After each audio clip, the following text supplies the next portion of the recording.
Good morning. This is the Eager Beaver Show. You are listening to a True North Eager Beaver Media Incorporated podcast.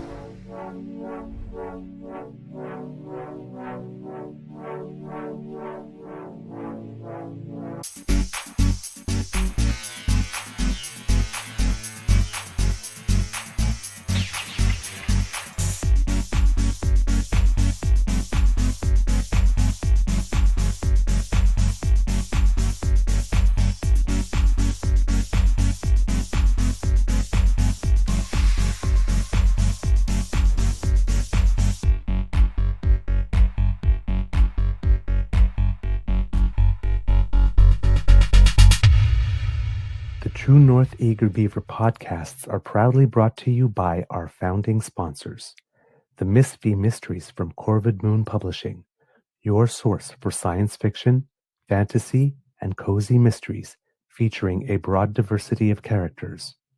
PsychicTarot.ca, book your tarot reading and unlock your spiritual journey. And the Pepper Master, hot pepper sauces made from farm-fresh ingredients to thrill your taste buds and expand your mind.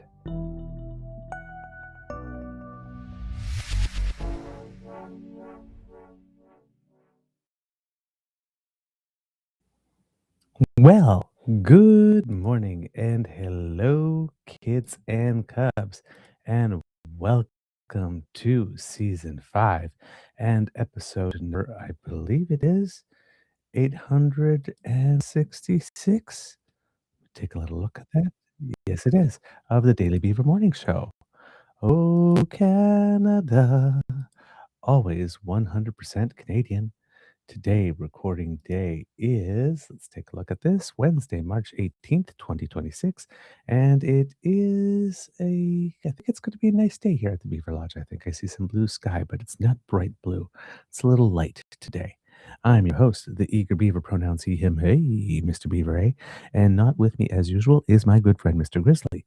A big thank you goes to our podcast founding sponsors, the Pepper Master, the Miss V Mysteries from Corvid Moon Publishing, and PsychicTarot.ca. Damn fam, how is your mental health doing today? Again, I am doing fairly well. We had a late night curling yesterday, so pardon me for being a little late. I needed a little bit of extra time. And when we have a 9:20 match and at night, I don't get to bed until rather late, so I don't get a full 8 hours anywhere near that. So I just needed a little extra time this morning. But happy because our team won its match again last night. Woo! Against a team that we often struggle against and often has our number. But we played a pretty comprehensive game yesterday and came out with a well-earned but also well-deserved victory, given the level of our play. So that's very exciting. I think we have one more match left in the regular season in this league before playoffs start. Yeah, we're getting close to playoffs here. A couple of matches here and there in regular season. I think my seniors team is all complete for the regular season, if I'm not mistaken. And two-person stick, I think we have 2 more matches, including one that will be taking place today. And that's the one I've been having trouble with all year long for some reason.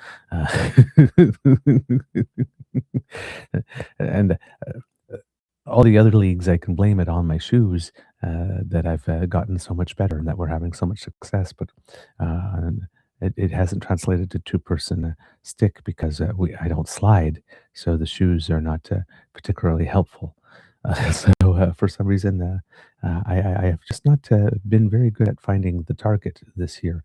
I'm either just in front of it or just behind it, but I can't seem to hit the entirety of the rings for some reason. And last year I had it down pat. But hey, we have a couple more chances before the playoffs start for me to finally find my range this season. So hopefully that will happen, and we will peak in time for the playoffs. That's the plan. Just lull them into a false sense of security. Yeah, we beat them 3 times this year. We'll have no problem with them. And then arrives the playoffs. Boom, zing, haha! Didn't see us coming, did you?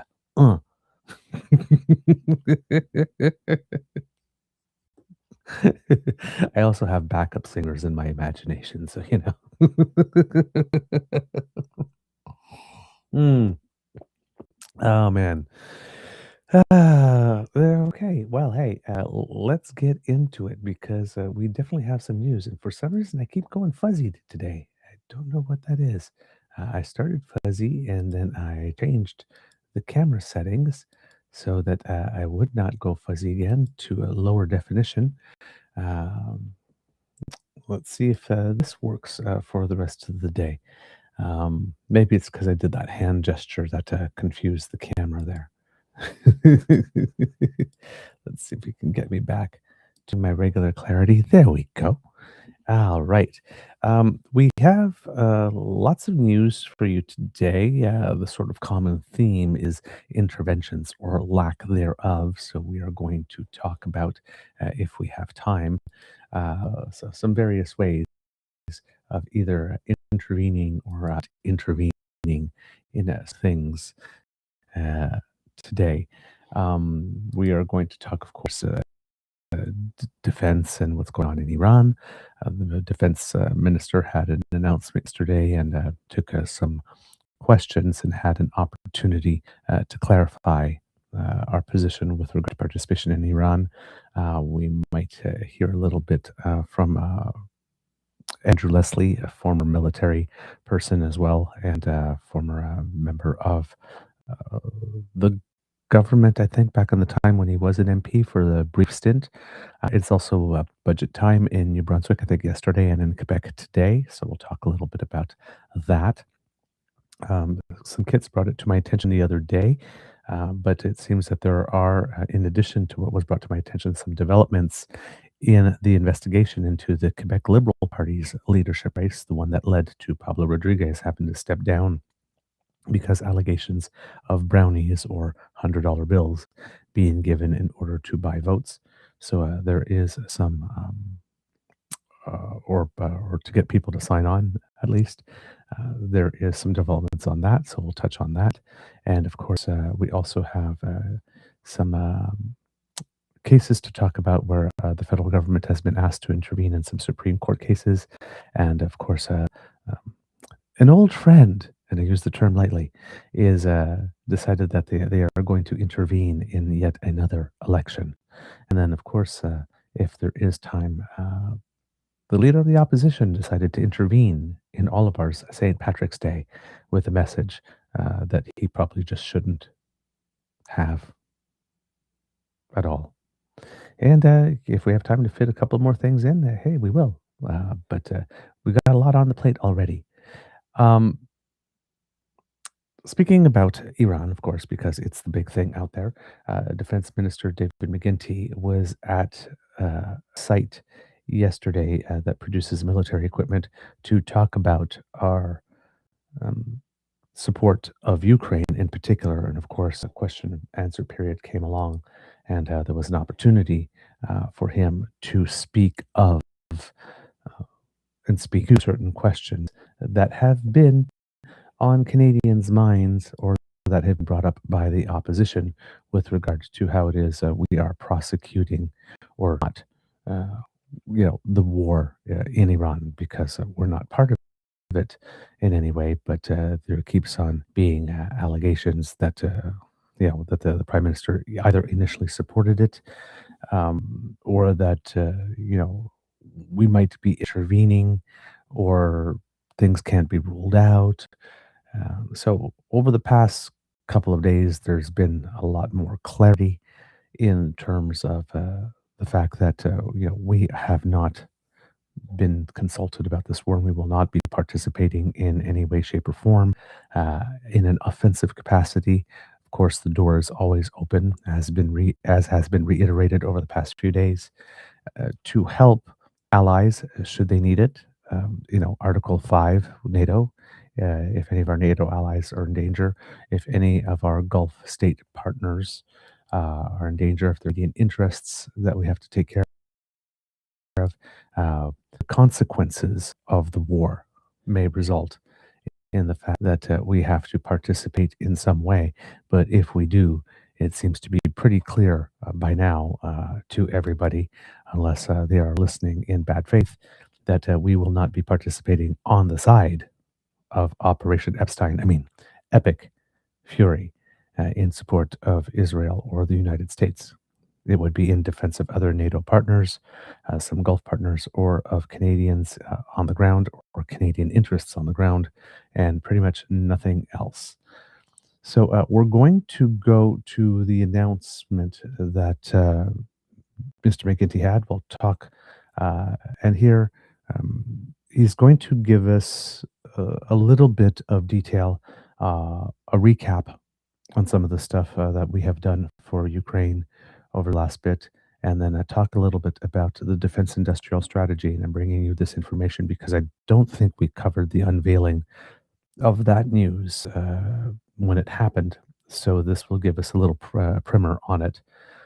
Here, a couple of words of gratitude from Ukraine's ambassador to Canada, Andrei Platuk, and then a look at a couple of questions that the minister took, dealing specifically again with our role or lack of in what's going on over there, and some questions specifically about, or a question specifically about the report that there had been some fire near a base where Canadians were stationed. A lot of people are saying that it was a Canadian base. That is actually not true. It is a Kuwaiti base that many nations are allowed to be at and do their affairs.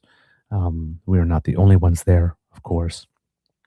We have a few people there that are there in support capabilities, and if ever they were needed for anything, it would be very much support type work in terms of running hunters and stuff of the like, but it wouldn't have anything to do with either firing or getting involved on the ground. And that's if we had that, and the reports are to date that nobody has even participated in that capacity because it has not been needed or requested in any way, shape, or form. So even though we do have people stationed there, it seems, at least based on Government of Canada reports, that nobody has been involved in this in any way, either offensively or defensively at the time. So we will, but the Conservatives have been trying to make hay about that because news about the hit or the strike in the area or to the base itself, I'm not quite sure whether or not the base itself was hit or something was something close to the base, and whether or not military bases in that capacity can be rather large. Was it a portion of the base where Canadians were stationed? Were Canadians even stationed at the base at the time that that happened, or had everybody been moved already? There's lots of things that we don't know and that we can't know and probably shouldn't even know, given that it's context of war and you don't want to give out too much information. But there are some answers to those questions, and I think Mr. McGuinty handled it rather well indeed. So I figured they were worth our time. So the first thing we're going to talk about is we're going to go to the announcement a little bit, where the minister is talking to us about support that we have offered Ukraine to date. There'll be a little recap, and then he will go into some of the elements of Canada Defence Industrial Strategy. So I'm going to just bring this up for you right here.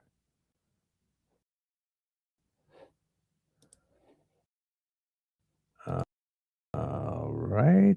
Try this one more time. There we go. It just took a little time popping up there. All right. It needed to be coaxed today. All right. Here is the minister. On February 24th, marking the 4th anniversary of Putin's tragic and disastrous decision to invade Ukraine, the Prime Minister announced a $2 billion support package that includes a donation of 400 armoured vehicles, including 383 Rochelle Senator vehicles built right here. Ukrainian personnel on the front line have told us how these vehicles are making a real difference for them on the ground. They've remarked on how quick they are to maneuver and how safe they feel while inside them. And the newest variants reflect the lessons they've learned on the battlefield. They have been constantly improved. Now it's designed even stronger to protect these brave defenders.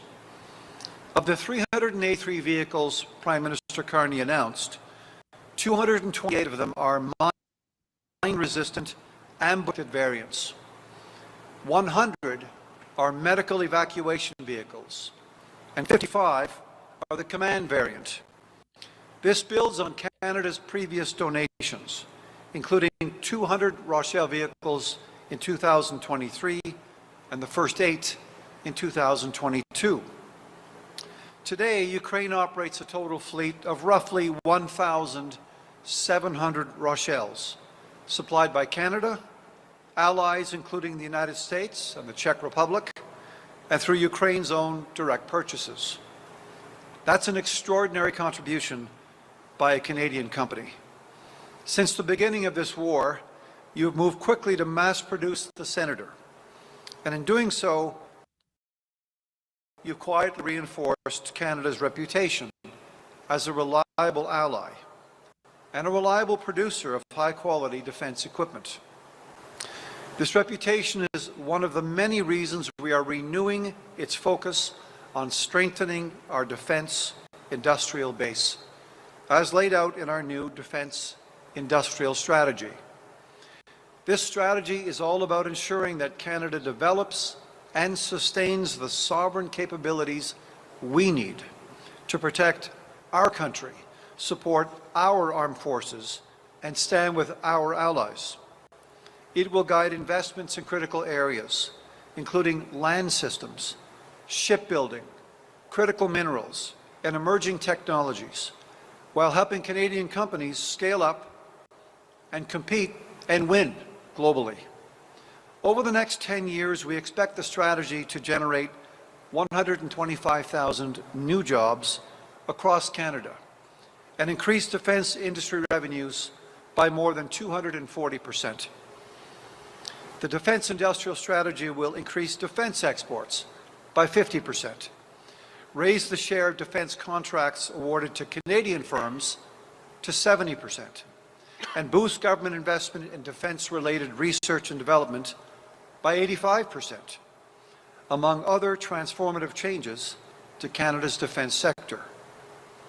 Today, that sector already generates over $14 billion in annual revenue, and it supports more than 81,000 full-time jobs. So as you can see, there's enormous potential for growth. We are also prioritizing Canadian industry through our Buy Canadian approach, which strengthens domestic capability, supports Canadian workers, and ensures our armed forces can rely on secure and resilient supply chains because they need them. All right. This is a bit of news and a recap, as well as to what we have supplied to Ukraine in the moment.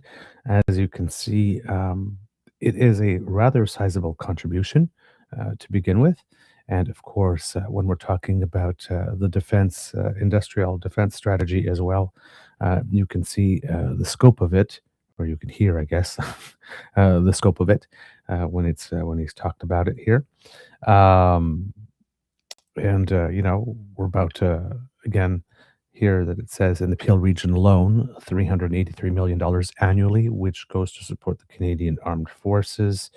And of course, $2 billion support package for Ukraine that has armored vehicles in there, delivered in various stages, and some of them being medical evacuation vehicles as well.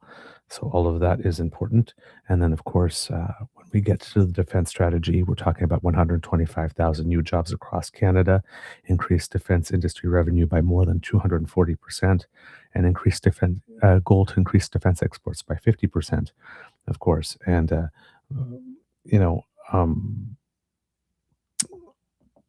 with a view also of us not spending 70 cents of every defense dollar in the United States. So you get a good sense of everything that we're doing there in just a little quick bite. Um, we then had the ambassador come in and say a few words, and mostly words of gratitude, as one would probably expect for this type of occasion.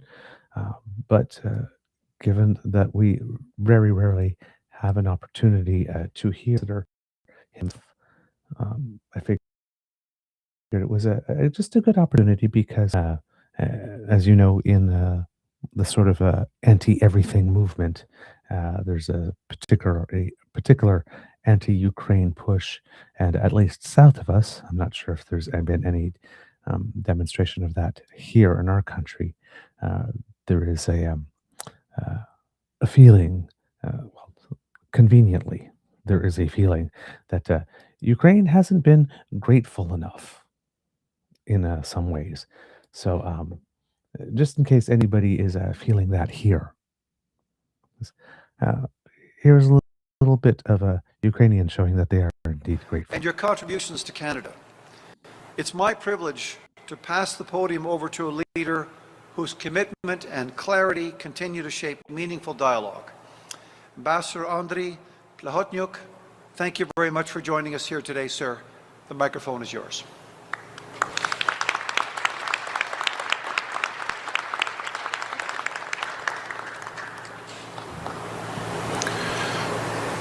Minister McGuinty, distinguished members of Parliament, dear Mr. Kwon, dear friends. It's our profound honor to be here today among our true and most reliable friends. Since day one of this full-scale, brutal military invasion of Russia against Ukraine, Canada has been standing together with us in defending international law, in defending human rights, in defending freedom. On behalf of my President, government, and people of Ukraine, we extend our most profound gratitude to Parliament of Canada, to Government of Canada, and every Canadian from coast to coast to coast for strong solidarity and support that is felt by every Ukrainian in every town and city of Ukraine. This is what really matters. This is what really supports us in our everyday fight for freedom and dignity. Thank you for all of us, from all of us to all of you, for this. 25.5 billion of total assistance from Canada, including 8.5 billion of defense assistance. Every package of that assistance is always timely, is always comprehensive, and reflects everything that we need. There you have it, Kits and Cubs. Go on a little bit, but that will give you a bit of the sense of how it is that our friends in Ukraine have are very appreciative of what it is that we have done. Of course, as you know, Canada has one of the largest Ukrainian diasporas, if not the largest, outside of Ukraine. So, and Ukrainians have contributed to Canadian culture and Canadian life for a long time, already well over a century. So we have some very, very deep ties, and it was only natural that we would be the first in line to help. We are pretty much natural allies here on that type of issue. So we then move on to the question and answer period, and I'm sorry that there seems to be some stalling of the video every now and then. I was hoping that it would run smoothly. I do not know what is causing it. I would assume it has something to do with the computer at this end claiming that it is being over-solicited. But I promise you, Kids and Cubs, that the only thing I have open is the web browser with Restream. And I do not have a million tabs up, so I have no reason why the computer has been crying. And this for the past few days, that every time I click something, it's just too much. It's just too much. I can't handle it all, because this really should not be happening, particularly since it's still a relatively newish computer. But I thank you for your indulgence as the video seems to stall from time to time. So here we have Mr. McGuinty being asked a question, of course, about Canada's, I guess, position with regard to the war on intervention, if not in a defensive capacity, at least in a defensive capacity, should we be called upon to do so. So let's take this question and put it up for you. Good afternoon, Minister McGuinty. My name is Matt Hamidi. I'm with the Canadian Press. You said yesterday that Canada would not engage offensively in the ongoing war in Iran, but you did not rule out defensive or providing non-combat support. Can you confirm if any CAF members are deployed right now in such roles, and whether any RCAF members are currently deployed in the region with the American on jointly operated radar aircraft?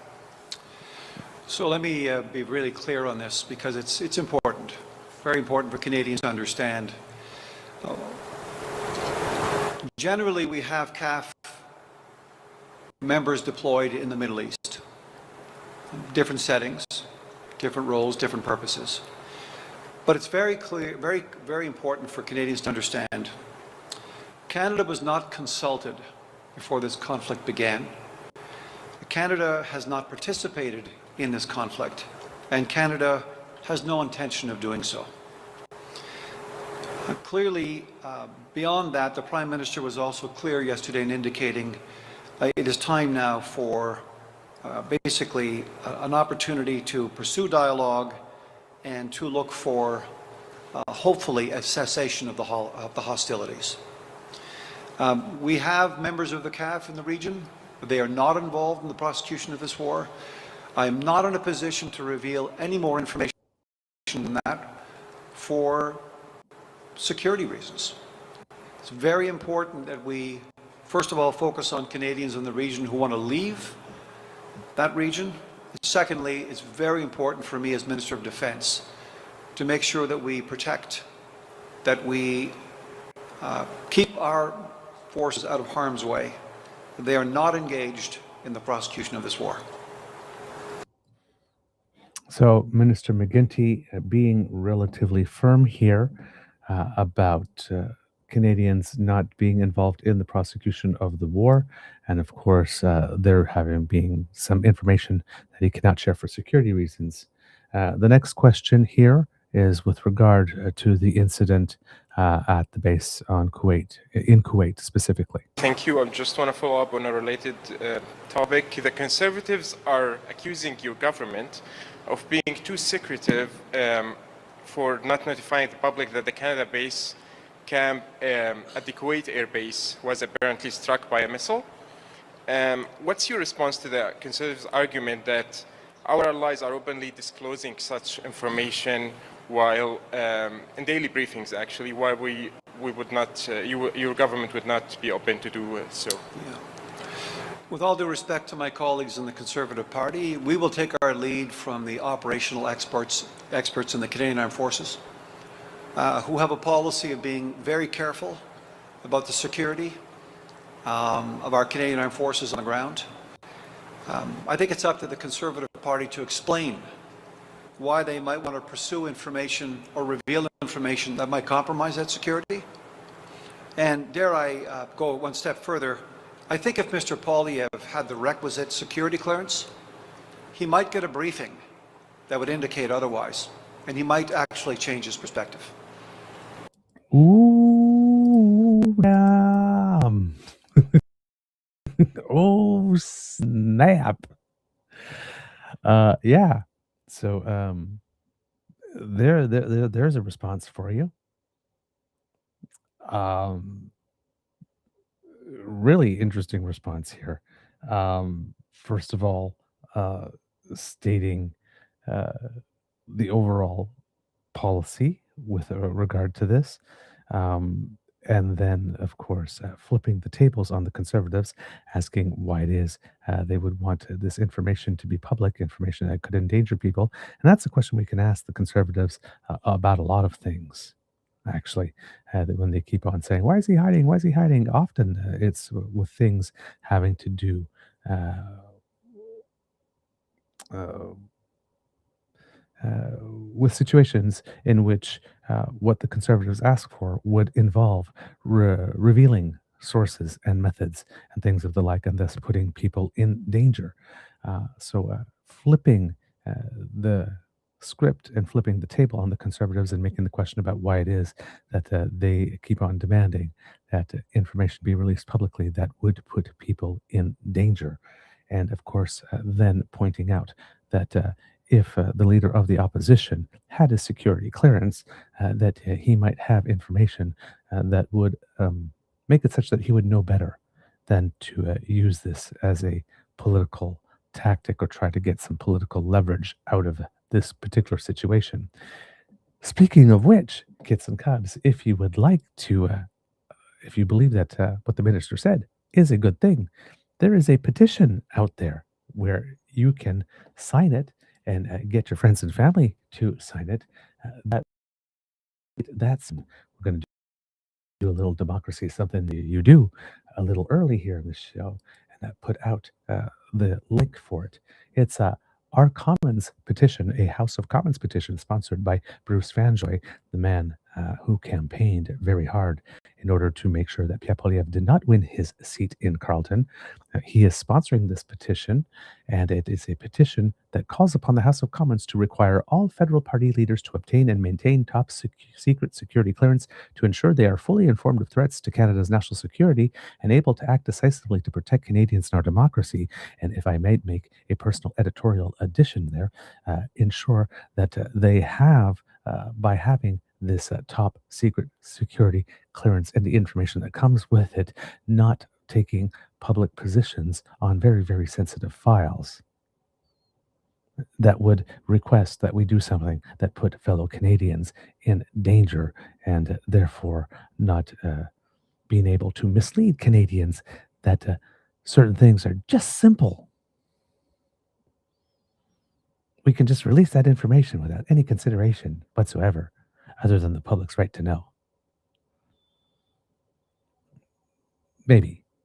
That petition is at 40,796 signatures. There seems to be a push here by a lot of people to get this signed. I'm seeing more references to it going across the socials, and the signatures have been growing up a lot faster than they have been over the last little bit. So please, kids and cubs, it seems that let's see this petition, the more people who are interested in signing it. So if you can sort it amongst your own circles and tell people about it and get them to sign it, all that good stuff, we might be onto something here.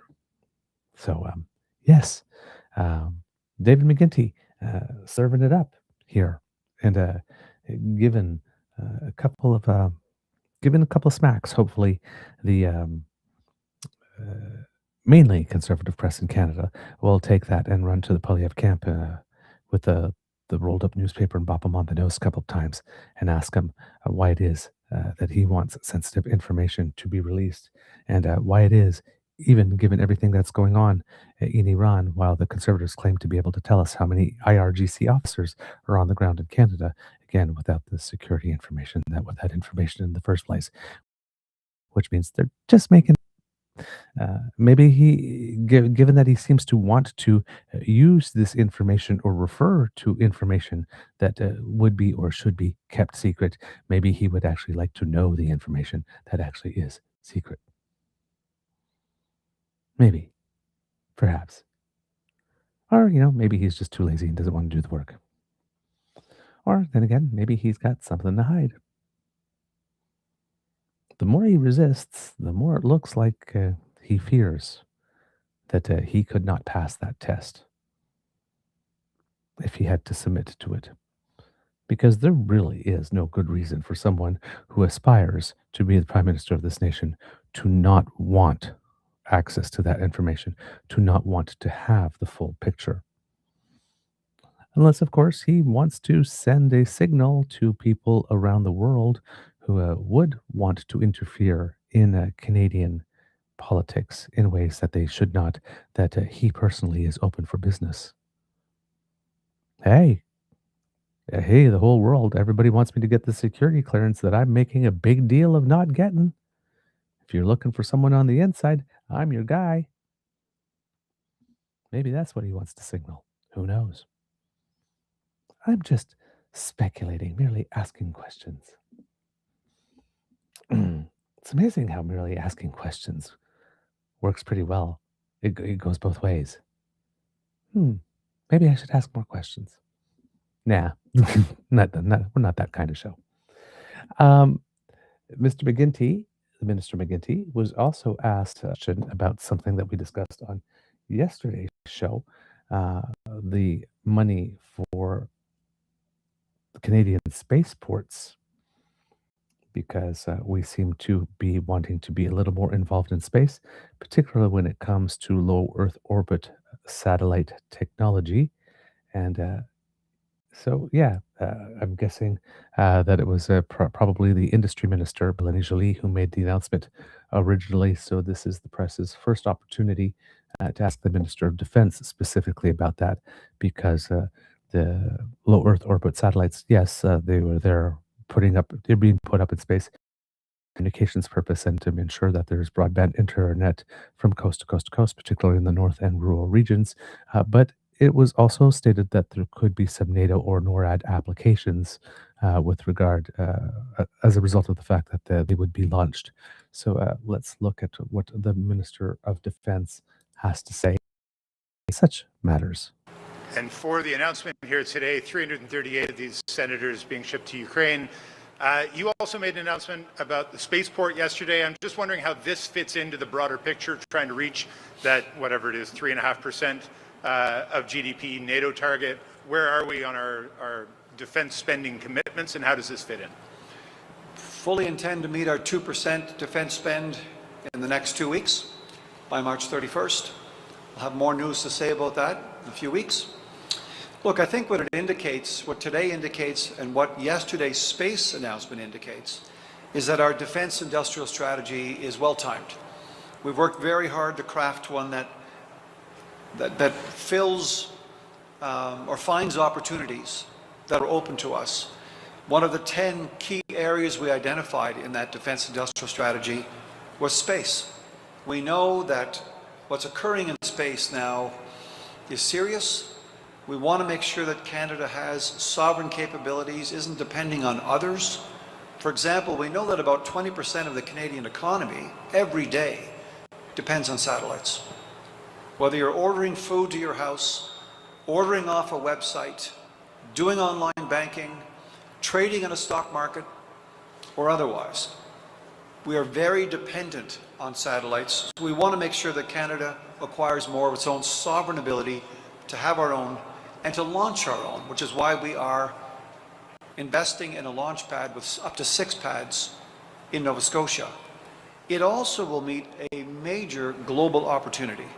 There are thousands of satellites that are backlogged that have not yet been put into space because there aren't enough launch sites. So when I talk to my colleagues from the European Union, where there's only one launch site in Norway, they're very excited to hear that Canada will be participating in what is a $2 trillion marketplace in the next 10 years. So what we're doing here is marrying our needs with the economic opportunities that are inherent in getting those needs met.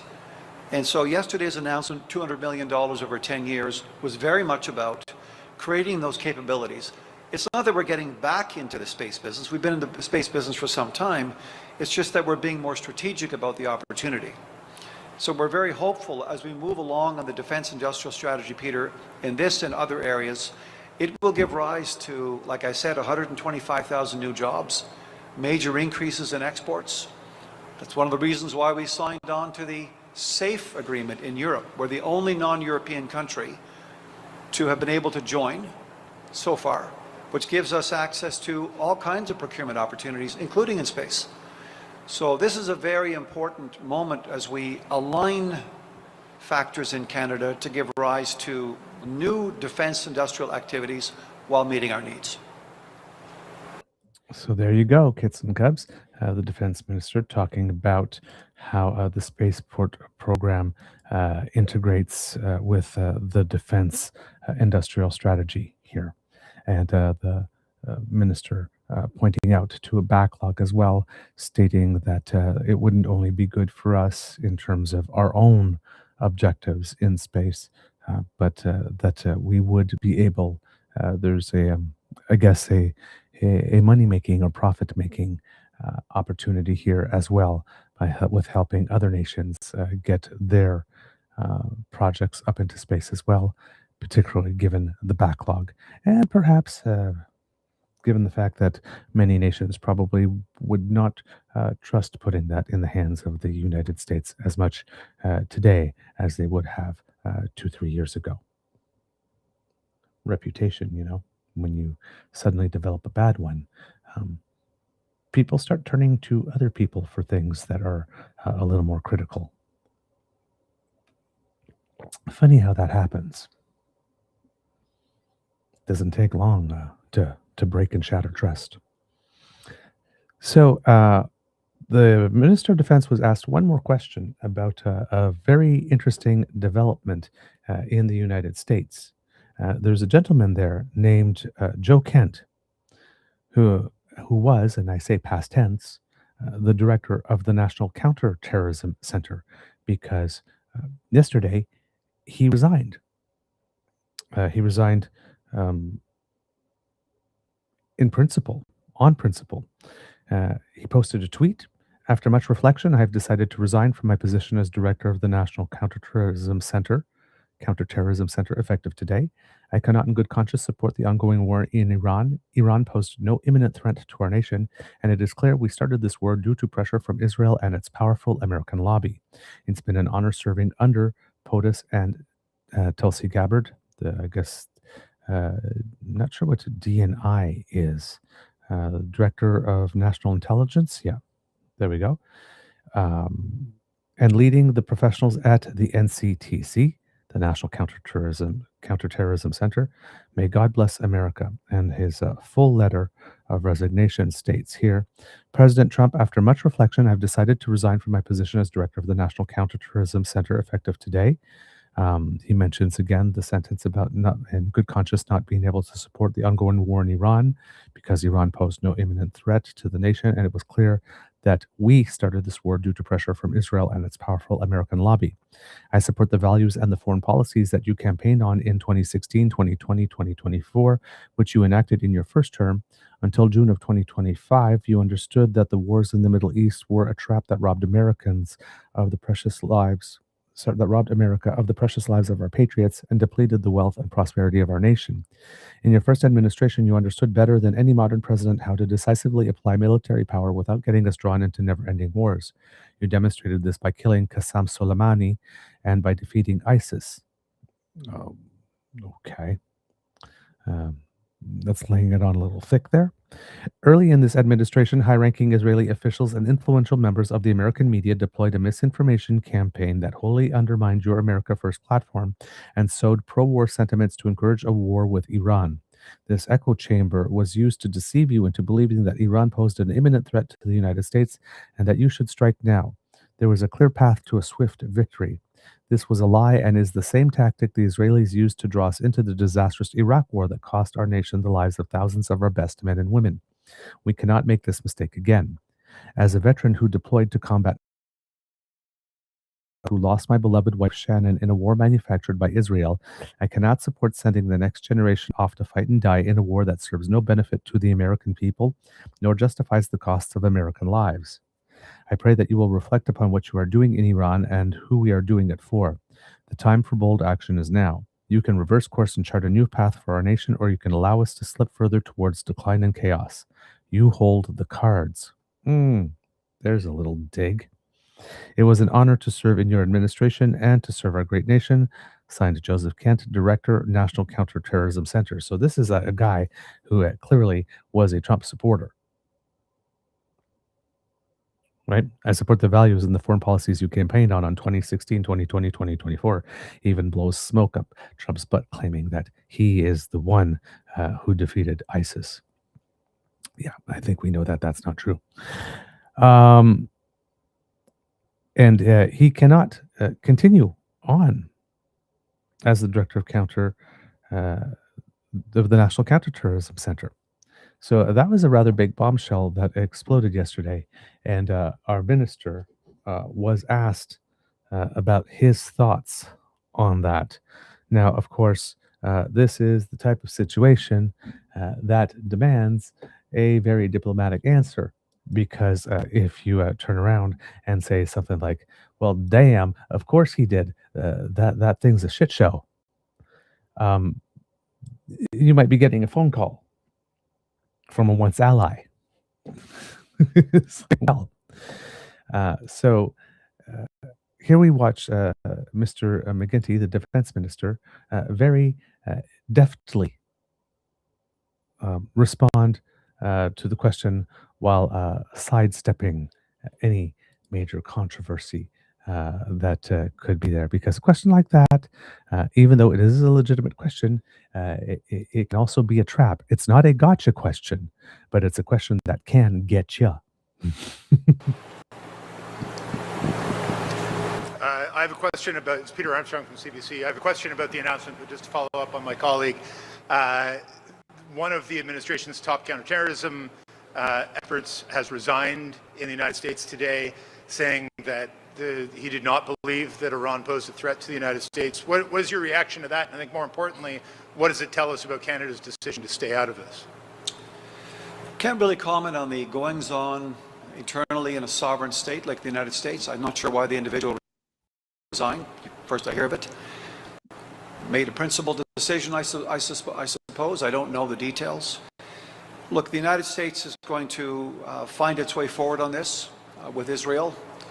In terms of Canada's position, we've looked at this very carefully. We're following it hour by hour. It's a very volatile situation. And so we're very, very careful in terms of taking steps in any direction. But for us, from the beginning, it was clear that joining this in terms of the prosecution of the war offensively was not going to occur. And I said yesterday as well that if any neighboring states might require assistance, we'll see.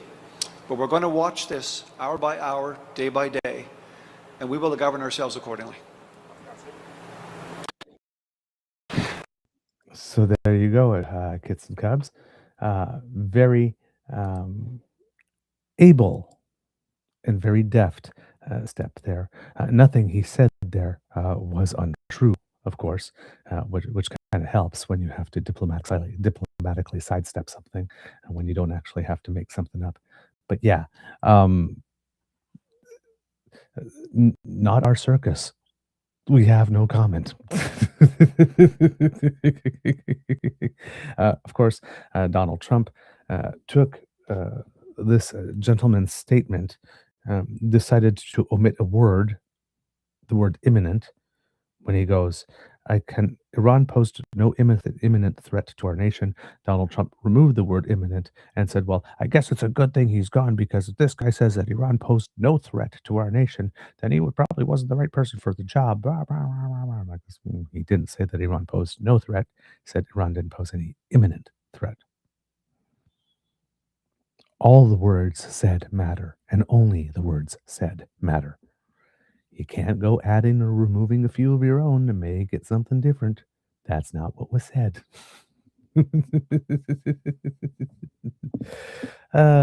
So yeah,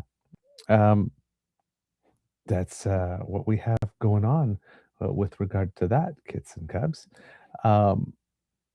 The other day, a really good interview. Hopefully I can find it here for you, Kits and Cubs, with former Lieutenant General, I believe it is, Andrew Leslie. Lieutenant General, of course, in the Canadian Armed Forces, and who then served as a minister. I believe it was, I think it was the Trudeau government, but I may be wrong on that one. I need to go take a look at that. I do not want to mislead you here with regard to that.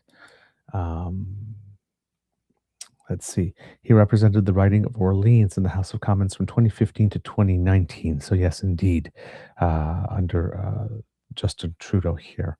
And he was also chief of the land staff from 2006 to 2010 in the Canadian military. He was on Power and Politics, I think it was day before last, and he was being asked about this as well, and had a couple of interesting things to say with regard specifically to the Strait of Hormuz and Donald Trump's request that we should participate in some way with that. We frequently, obviously, hear from politicians when it comes to stuff of the like. Why we can, why we can't, why we should, why we shouldn't, all of that kind of stuff. But often it is good to get the perspective of people who have been in the military as well. So hopefully here I have this timed correctly. But I apologize here. I will just take another look. Yeah, I did not have that timed correctly. Indeed, not at all. So there we go. Let's just, there we go. I think this should be it here. So let's hear what a former chief of the land staff has regard to us participating in that capacity. And it seems here that I do not have the right clip. Let's try that one more time. This should be the proper window. There we go. It's the right one. So sorry about this, kits and cubs. Don't know why. It's being a little finicky, but here we go. Andrew Leslie is a former Canadian Army commander and a former chief government whip for the Liberals, and he joins me now. Nice to see you, sir. Thanks for coming on. Thanks, JP. So despite Trump saying many countries will send ships to the Strait of Hormuz, no countries have actually volunteered any yet. Why do you think allies are reluctant to answer that call, given that the world really has a mutual interest in stabilizing that oil supply?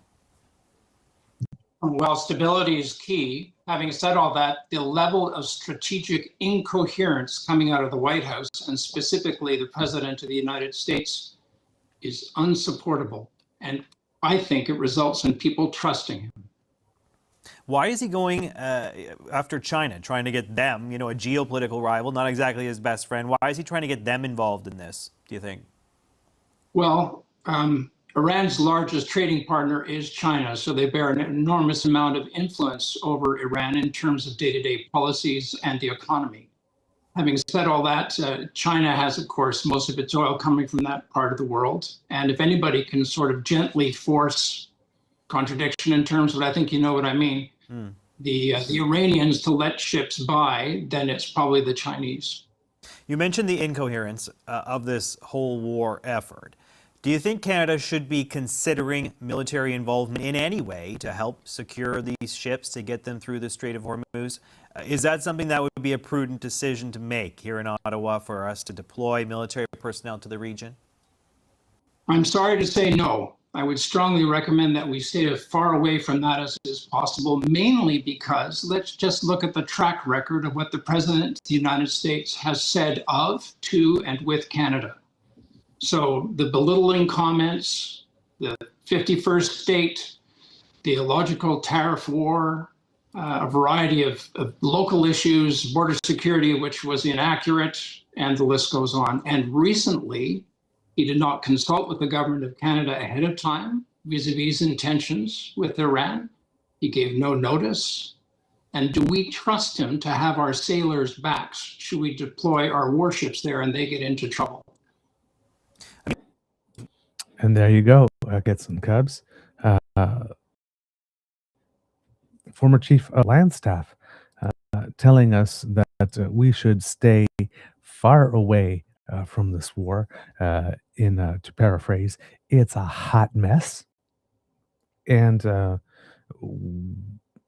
asking out loud, basically asking out loud, are we sure that we could trust them? If push came to shove, would they make a decision that was in the best interests of our armed forces, or would, like Lord Farquaad, determine that they too are a sacrifice that they are willing to make, which is another reason why we're doing the satellite stuff and the spaceports, and the reason why we may not be anymore looking at a NORAD similar treaty for maritime navigation through the Northern Passage, because the Northern Passage is entirely within our waters, and the United States would like it to be considered international waters, but it is ours, and we get to decide who passes there. One of the reasons we are getting over the Horizon technology from Australia, so that when the call comes, should the call come, the call first comes to Ottawa, not to Washington, D.C., so that the United States doesn't determine, well, hey, if we have to let a bomb hit Toronto in order to spare New York, I guess that's just a sacrifice we're willing to make. Again, if we can't trust them, then we have to have the means such that the call first comes to Ottawa and not Washington, D.C., if there's anything that could affect us. And therefore, we have to take these steps. Also, in the minister's announcement, when he was talking about that, there was also Kits and Cubs talk about us meeting the 2% of NATO target that we haven't met. I don't know if it was ever. I haven't met. We certainly weren't on course to be meeting anytime soon. That one is going to be met this year by the end of March. Actually, we will have hit that target, according to the minister, which is pretty good here.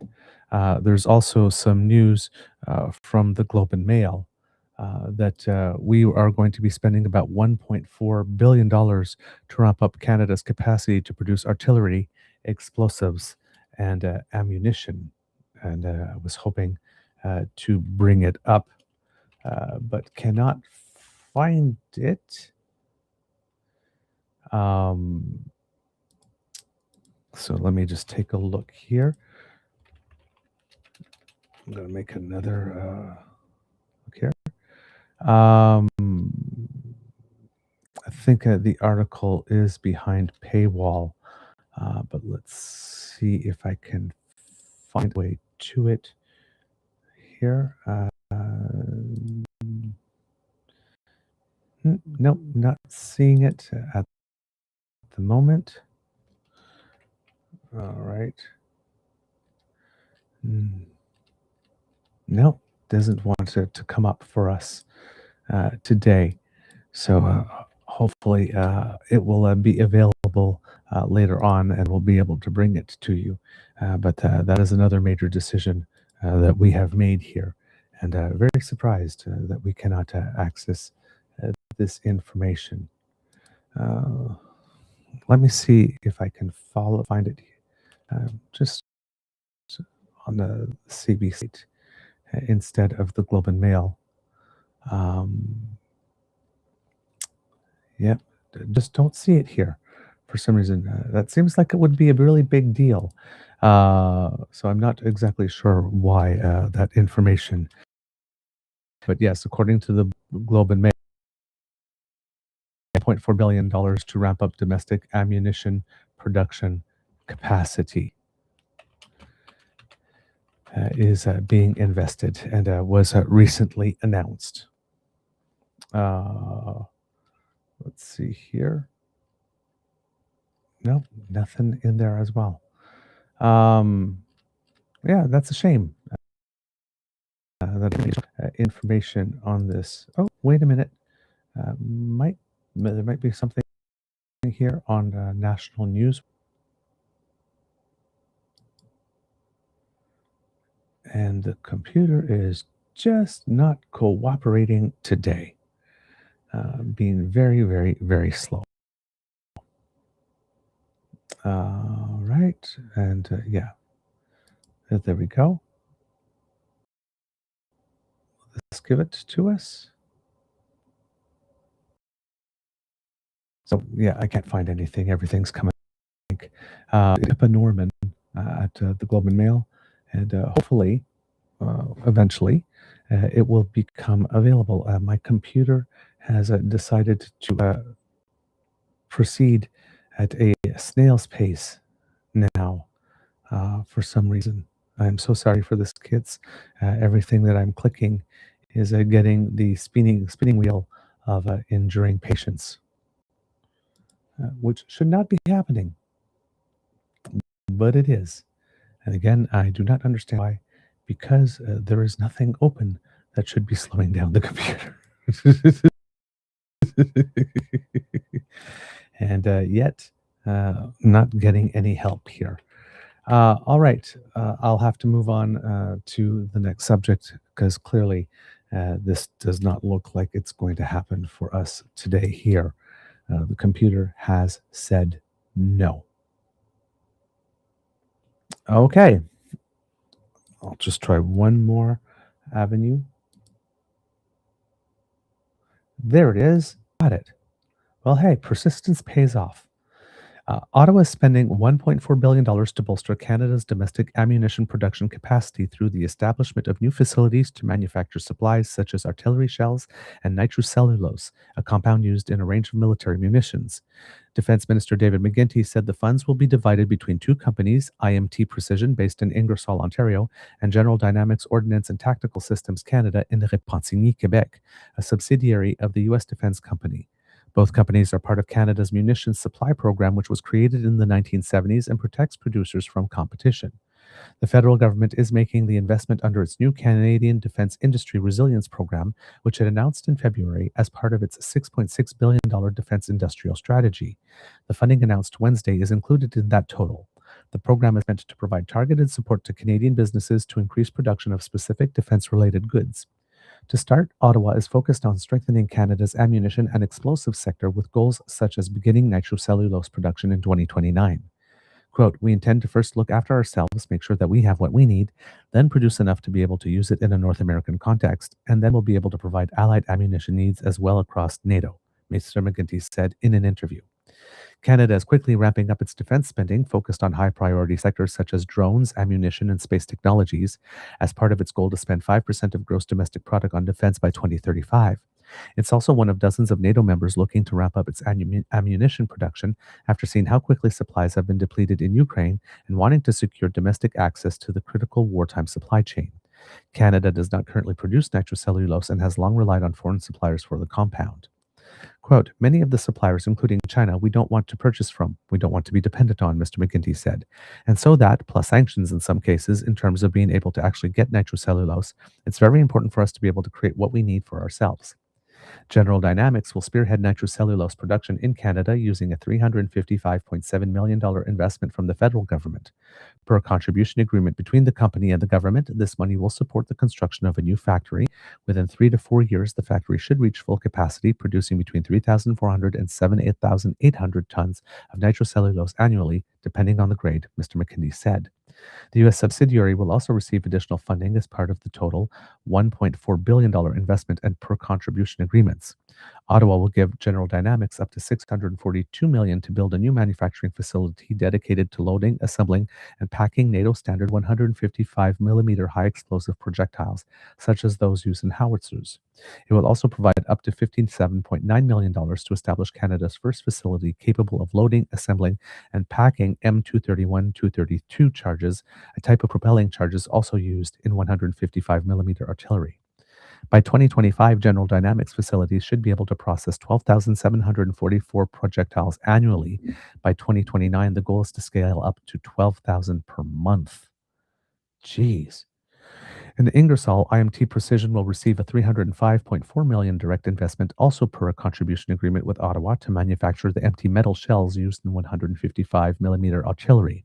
The new facility will be ready for production in roughly 2.5 years and reach full capacity in 4. Once complete, it will be capable of producing 144,000 M795 shells per year. The facility for domestic supply will add to the company's existing production lines for the U.S. Army. In October 2024, the U.S. Army hosted a ribbon-cutting ceremony at the company's Ingersoll facility, celebrating its anticipated production of 15,000 shell bodies a month. The new Canadian facility is expected to create at least 75 full-time jobs, with the possibility of employment reaching 400 at full production. Months ago, in October, General Motors Company ended production of Chevrolet BrightDrop electrical parcel vehicles in Ingersoll, costing more than 1,100 hourly workers their jobs. All of this production will go to Canada first, whether that's in combat or in stockpiles, Mr. McGuinty said. Once Canada's needs are met, only then will the newly created nitrocellulose and ammunition production lines supply other countries. We don't have enough ammunition in this country. We need to make sure that we get what we need, is what the minister said. So there you go. Big defense issues being. This is part of our strategy, as we mentioned, to reach not only 2% of GDP spent on defense by March 31st of this year, but then, of course, to ramp up to 5%, which, of course, is divided into two sections, 3.5% for strict defense and 1.5% for other infrastructure spending that can be dual used and considered defense spending if it supports either a production or delivery of these types of supplies that we would need in this case. All right. So moving on from that, kids and cubs, today on to a couple of other subjects that we have for you. It's budget time in both New Brunswick and Quebec, kids and cubs. And yes, New Brunswick, the budget was tabled. I believe that today the budget will be tabled in Quebec, and in New Brunswick, there were some key announcements with regard to the budget and a couple of reversals as well with regard to what had been promised in campaigns based on what I've been hearing on various podcasts and stuff that I've been listening to yesterday, is that the commitment on the part of the Holt government to balance the books in each of the last 3 years that they would be in power, that had to fall by the wayside. Of course, situations have, of course, changed over the last little bit. Susan Holt calls it a budget of difficult choices. Continued deficits are projected for the next 3 years and will come in at $1.4 billion this year, and adding $6 billion more to the debt over the next 3 years. Apparently, the government had planned some department spending reductions of 10 to 15% across the board originally, but it seems that that will not take place in the end. However, there will be some cost savings that are reached through lower hiring of public servants. Most of it is going to be achieved through attrition. They believe that they will be able to have attrition of about 12% over the next 3 years, only for employees that work for ministries, which leads me to suppose perhaps if there are any provincial crown corporations or things of the like, that they might be exempt from this. Net debt, as we mentioned, is expected to grow by over $6 billion before voters return to the polls in New Brunswick. Finance Minister René Legacy announced a 17% jump over last year on health, which includes a salary agreement with doctors and funds to build more collaborative health centers. it seems that there will also be $30 million for homelessness and to help people with very low incomes. The Minister of Finance said that the deficit is not out of line with the rest of the country.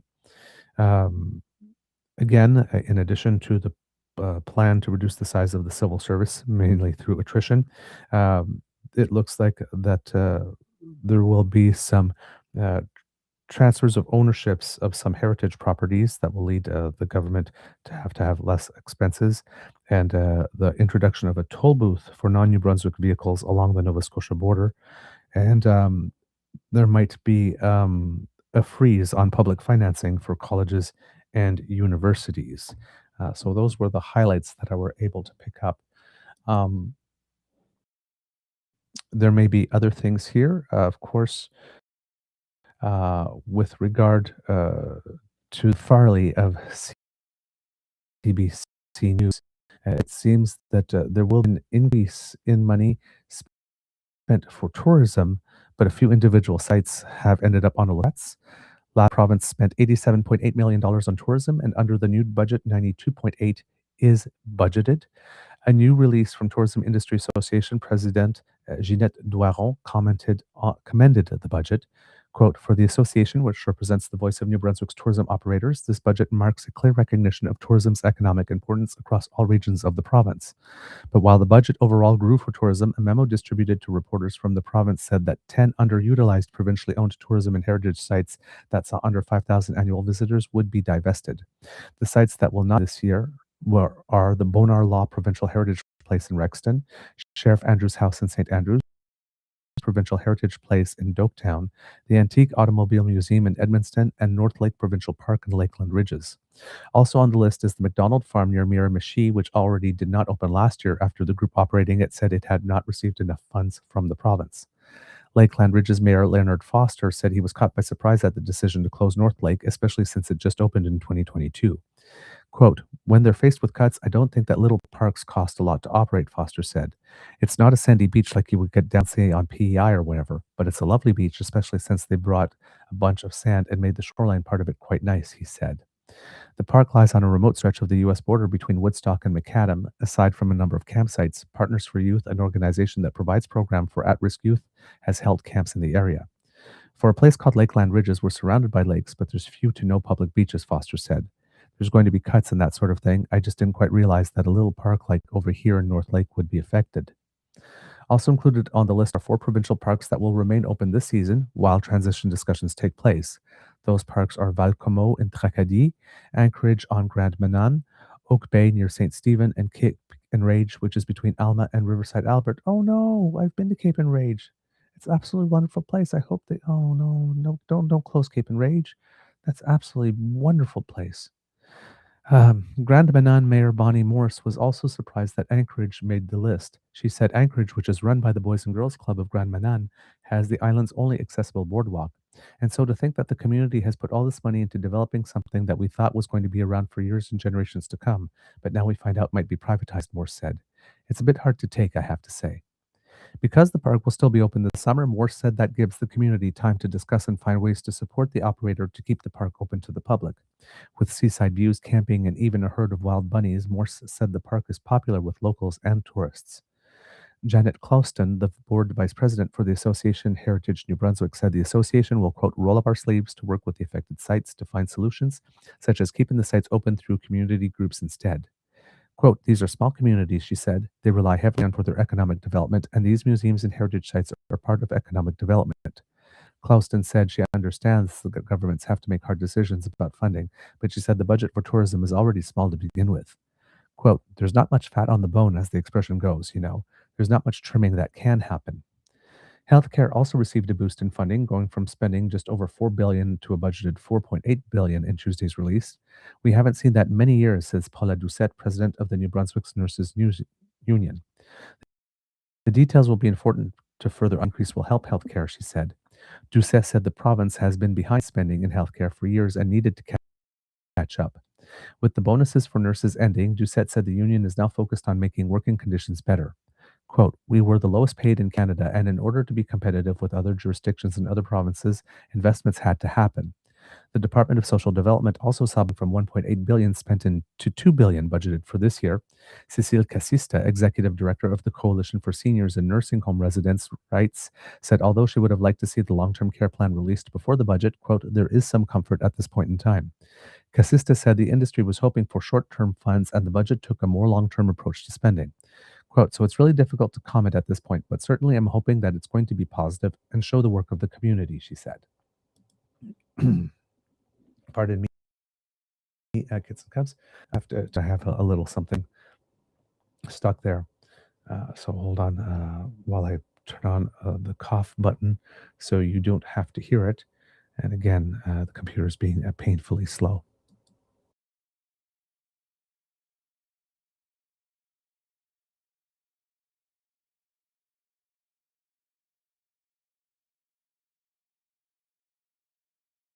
There we go. Thank you for your indulgence with that.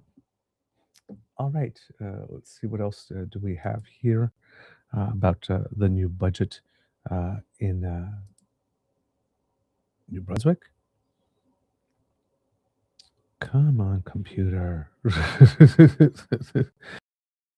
Lindsay Armstrong of the Canadian Press says here that the deficit is the largest in the province's history, largely due to healthcare spending, which will rise by 710 million or 17.4%.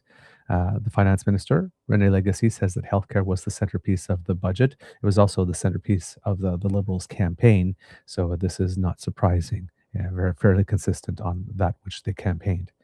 Quote, this is a budget that reflects the voices of New Brunswickers, he told reporters. It's a budget that makes generational investments in healthcare and lays the foundation for a sustainable and prosperous future for all. However, other sectors of the government are facing cuts, notably the civil service, which is scheduled to be trimmed by 12% over 3 years. The government says it expects to reach those jobs reductions through attrition, projecting to save $100 million over the 3-year period. So let's see. To raise revenues, the government says it will add a toll by 2028 for out-of-province vehicles on the Trans-Canada Highway. By OLAC, New Brunswick estimated it would bring in about $10.4 billion annually. Let's see, what else do they have here in terms of highlights? The province's estimated net debt for the year ending March 31st, 2027 is $15.9 billion. The province proposes to increase health spending, as we mentioned. The province is expected to spend $4.8 billion in total on healthcare over the next year. Under the health budget, the government is proposing to spend $170.4 million to cover the costs of a new compensation model for doctors that incentivizes patients' attachment and participation in collaborative clinics. The budget unveils plans to introduce a new toll, as we mentioned, by 2028 that will bring in $10.4 million annually. And New Brunswick plans to phase out its provincially run field of veterinary services over 3 years, handing off animal medical care to private providers. So that's another one of the things here. And if I'm going to go to one more source, this is Savannah Ade of CBC News, just to see if there's any information in here. They mentioned the initial campaign promised to balance the books for all 4 years, a goal that Premier Holt has had to walk back since. Over that time, the NIC is expected to grow from its current level of 13.9 billion to 19.7 billion, so just under 6 billion, as reported earlier. That would push the net debt to GDP ratio, a measure of government's ability to repay the debt, up by about 8% from now until the end of the 2029 fiscal year. It's an increase that economist Richard Saillant worries will impact the province's credit rating in the future. Quote, overall, I consider it to be a highly irresponsible budget from a fiscal standpoint, he said. I would even dare to say that it's a complete dereliction of duty, meaning that the track in which we're on right now is completely unsustainable. Finance Minister René Legacy said the government is still, quote, conversing with groups about how to proceed with cost-cutting measures. Quote, we could have chosen to respond to the pressure by slashing programs and services across government to reduce the deficit faster, he said during the budget speech. But New Brunswickers told us clearly that is not what they want, and we agree. Don Monahan, the progressive conservative finance critic, called the budget, quote, quite astonishing when speaking with reporters at the legislature on Tuesday. Quote, we're asked for difficult decisions. We're expecting massive cuts. And all this worry and fear is going around New Brunswick, and there were no difficult decisions that were made at the end of the day, he said. Green Party leader David Kuhn wasn't concerned by the level of the deficit, but the government's plan for the coming years caught his eye. Quote, you look at the trajectory that they're proposing, and that's a concern, Kuhn said. You can see that our debt to GDP ratio they're proposing year over year is going to get worse. This is something to be concerned about. Holt had asked all departments to find a way to cut 10% of their overall expenses, but that hasn't happened. The comparative statement of expenses shows an 11% reduction in general government spending. But other cuts to department budgets were smaller, 0.4% in the Finance and Treasury Board, 4.3% in the Department of Natural Resources, 1.2% in the Regional Development Corporation. All other departments saw budget increase, which government spending across the board projected to increase by 5.5% this year. In the budget speech, Legacy said healthcare is the government's highest priority and touted the budget's, quote, single largest investment in healthcare ever, end quote. The health budget will increase from last year's budgeted amount by 17.4%, but the province went over budget on healthcare last year by about 6% here. So, yes. The province went over budget on healthcare last year. So when compared with what healthcare actually cost the province last year, the budget amount for next year represents a 6.1% boost, not 17.4%. But that means that they spent a hell of a lot more this year than they had planned. The Department of Social Development's budget is a similar story. There's a 15.5% increase from last year's budgeted amount, but that leaves the department with 7.6% more to work with compared to what was actually spent last year. Holt did follow through on some cost-saving measures the province had said publicly were under consideration. As we mentioned, the reduction in the cost size of the civil service by 12% through attrition that expects to save up to $100 billion. The toll that is planned to bring in $10.4 million annually starting in 2028. The heritage sites, of course, and the phase out of veterinary field services over the next 3 years. Those were mentioned. The budget speech promised to reduce the government's reliance on outside contracts with stricter approval processes and to review underutilized assets, including schools with fewer than 100 students. The province will also freeze operating grants to post-secondary schools. The government is also proposing to raise money revenue by cracking down on contraband tobacco and will spend $1.2 million to strike a dedicated contraband tobacco enforcement team within the Department of Justice and Public Safety. Similarly, $667,000 will go towards enforcement against illegal lobster sales, which the province says could bring in an added $5 million to $8 million. With regard to the province of Quebec, this is according to the Canadian press, the finance minister says to not expect major goodies. The finance minister in Quebec is Monsieur Éric Girard from the CAQ, which looks like it does not have long to exist as a party anymore once this government's mandate is over. Speaking to journalists Tuesday, he said Quebecers shouldn't expect any new big-ticket items as the province tries to reduce the deficit. Today's budget will likely be Girard's last before the fall general election, and it comes shortly before the governing Coalition Avenir Québec chooses a new leader next month to replace Premier François Legault. Girard has said the budget will include an envelope of money for Legault's successor, Christine Fréchette or Bernard Dréville, to use to deliver on-campaign promises.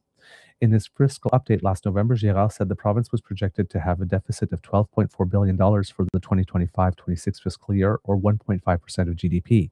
Girard has said that government spending will focus on core functions and infrastructure, as well as on tackling issues like conjugal violence and homelessness. Based on other things that I've heard here, it says that the public health networks are hoping for an important injection of funds in order to bring infrastructure up to date. In Laval, for example, even though the population has doubled over the last 30 years, they would, because the population has doubled over the past 30 years, the hospital there would need about room for 100 and more patients, because the way it is described there, it's pretty much 24/7 hallway medicine in each and every hallway. Dr. Antonio Su claims that the hospital in Laval has the lowest number of beds per 100,000 residents in the province of Quebec, which is about 109 beds per 100,000 residents, which is comparable to the number of beds available per 100,000 residents in Burkina Faso. The rate is usually about 190 beds, 100,000 residents. So they are hoping that there will be an infusion of cash to help with that, and to help particularly with the infrastructure in some hospitals in Quebec, which in some in particular is suffering rather greatly. So we will see if the budget does contain measures to address that. Moving on to a couple of other subjects today that we want to talk about. Hopefully, again, the screen will come up. Here we go. There have been some developments since Quebec with regard to the scandal that led to the resignation of a recently chosen leader of the Quebec Liberal Party, Pablo Rodriguez. Now, you kids and cubs had brought the issue to my attention, because I believed that there was some type of probe happening, and I'm not sure if the probe was announced or was confirmed, but it seems that Election Québec here says is confirmed that there is indeed a probe going on. So this is according to the Canadian press. Election Québec confirmed Wednesday that it is indeed investigating the leadership race of Pablo Rodriguez, information that had circulated in the media for months. It is an exceptional situation, as the institution normally does not confirm when an investigation has been launched. Quote, as several media outlets had reported, we agreed to acknowledge that we are looking into the situation, spokesperson Julie Saint-Arnaud de Rollet said in a phone interview with the Canadian press. Election Québec remains cautious about releasing any details. Rodriguez's leadership of the Quebec Liberal Party was severely shaken by allegations of irregularities in the financing of his leadership campaign. In November, the Journal de Montréal reported on text messages suggesting that money referred to as Brownies may have been offered to encourage members to vote for Rodriguez. The same outlet later reported that about 20 donors were allegedly reimbursed for their $500 contributions at an event, an illegal practice under Quebec's Election Act. Rodriguez has consistently maintained he was unaware of anything improper and had nothing to hide, but pressure mounted and calls for his resignation grew. He ultimately stepped down on December 17th, 6 months after winning the race. MNA Sona Lacoyan Olivier, who supported Rodriguez during the leadership campaign, is also under investigation by the Ethics Commissioner over the use of her constituency office resources during the race. All of this comes in addition to an investigation by Quebec's anti-corruption squad, Unité Permanente Anticorruption, or the UPAC. And if anybody, if that name rings a bell to anyone, when they had the Charbonneau Commission a couple of years ago, a commission that could be very welcome in Alberta and Ontario, given the financial dealings involving the governments and the premiers in those provinces. Ontario and Alberta could do very well with an anti-corruption squad within the police services that are there. Just saying. That's where you would remember it from, because those were hearings that were indeed very public, and did indeed. It was basically must see TV when it was the case there at the time. It would seem that according to La Presse, that there is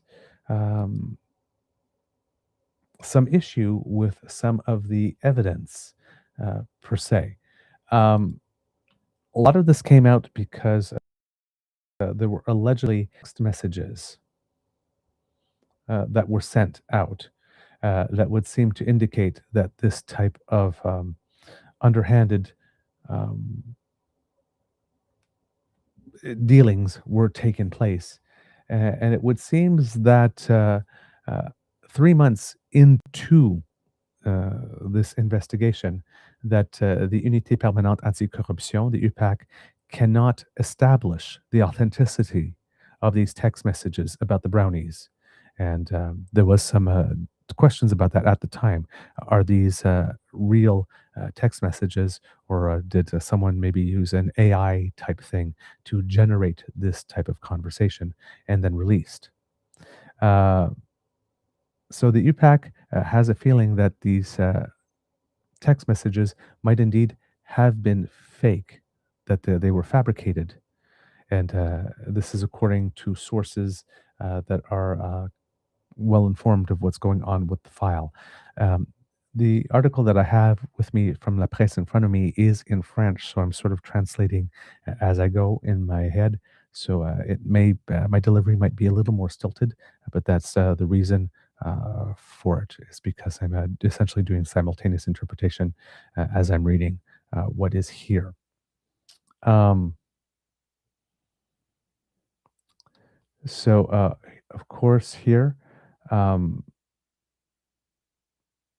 to open it up, the police force had asked, or was thinking of asking, the Journal de Montréal, who published the original article about the text messages, to reveal the identity of its sources. And the Journal is itself is not um, legally being asked to do this yet, no legal order. Um, the editor of the Journal de Montréal and the Journal du Québec, Danny Doucet, is quoted as saying, "We have never received any communication from the anti-corruption squad. We continue to protect our journalistic sources as required." He maintains that the texts come from reliable sources, and that the journalistic approach of the Journal is beyond reproach. Given that the UPAC considers the possibility that the texts were fabricated, a question arises: well, who could have done such a thing?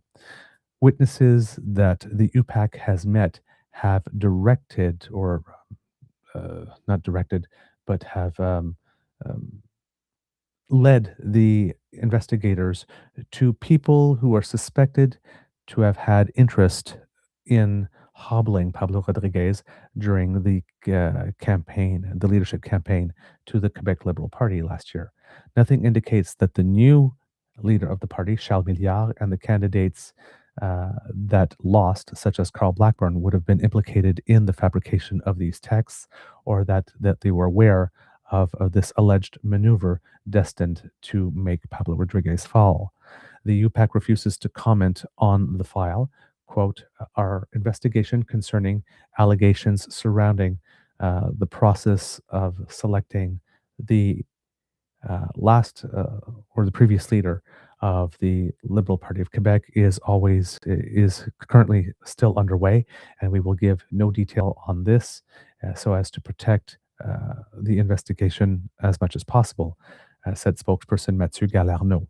"Please know that we understand the public's interest for this file in particular, and that it is being prioritized by our investigative teams. We are putting in the efforts necessary so that it can be completed as rapidly as possible." On the 19th of November, the Journal de Montréal had published an article on troubling texts that would be behind the crisis in the Parti libéral du Québec. The Director General of Elections of Quebec was, quote, "interested in these texts," the article mentioned. The Journal has always defended this reporting and said that it was done according to rules and regulations and policies and standards that it always upholds. In the article, the Journal explains that this exchange of texts surfaced in the spring between, quote, two people who were working actively for the election of Mr. Rodriguez as the leader. And it is suggested that certain members of the Quebec Liberal Party would have received some money, a brownie, in reference to $100 bills, which of course are brown in Canada, in exchange for a vote for Pablo Rodriguez, who won the leadership race on the 14th of June. Called to identify the subsequent reports showing that there was such an affair, Mr. Doucet, the editor of the Journal de Montréal, did not give any response to that.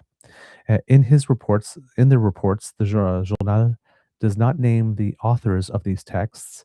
It's Cogeco who, on the 19th of November, had identified the presumed authors of the texts. The Liberal representative for the riding of Chomedey, Sona Lacoyan Olivier, and the member for the CAQ from the riding of Fabre, Alice Aboul Khalil. It would have been suspected that it was a CAQ member and a Liberal member of the Assemblée Nationale who were the people writing the texts in that exchange. The two elected officials from the Laval region have denied writing these texts. Even if the Journal did not name them, it had solicited these two MNAs or MINs, Ministre de l'Assemblée nationale, Membre de l'Assemblée nationale, since the last spring in order to obtain a reaction from them with a view of publication of an article on these text messages, an article that was not published in that moment at the time. The reporters were interested in the fact that Madame Aboul Khalil would have been looking to cross the floor to the Parti Libéral du Québec, another allegation that was contained in the exchange of texts. On the 12th of February, in a report that was ordered by the Parti Libéral du Québec, the former judge of the Superior Court, Mr. Jacques Fournier, had concluded that the text messages about the Brownies were a montage or a collage of different messages pulled from the exchange. He was not able to determine if they were authentic. He was not able to get access to the full, unabridged, unedited exchange of texts when doing his evaluation. Quote, I was like a hunting dog that had no teeth, illustrated Mr. Fournier, or former Justice Fournier, I should say, reminding that he did not have the same powers that the police has when it came to his investigation. The UPAC definitely gave its attention to its text, and according to sources that are familiar with the file, its investigation seems to be pointing towards the fact that they were fabricated. This being said, even in the cases where the text messages were fabricated, it is still possible that certain elements or factual elements within them relate true facts. The DGEQ, and I don't know, I'm going to think that's the Director General of Elections Quebec, is leading their own investigation. And this one also is raising some doubts about the authenticity of these text messages. It refuses, the Director General of Elections Quebec refuses to confirm or deny this information. Quote, we do not comment on our investigations. It's already exceptional that we are confirming that one is actually underway. And that is about all that the spokesperson, Julie Saint-Arnaud de Relais, who we mentioned earlier, is willing to say about that. The infamous texts are one of the aspects of the criminal investigation that the UPAC has launched on the 10th of December. This investigation is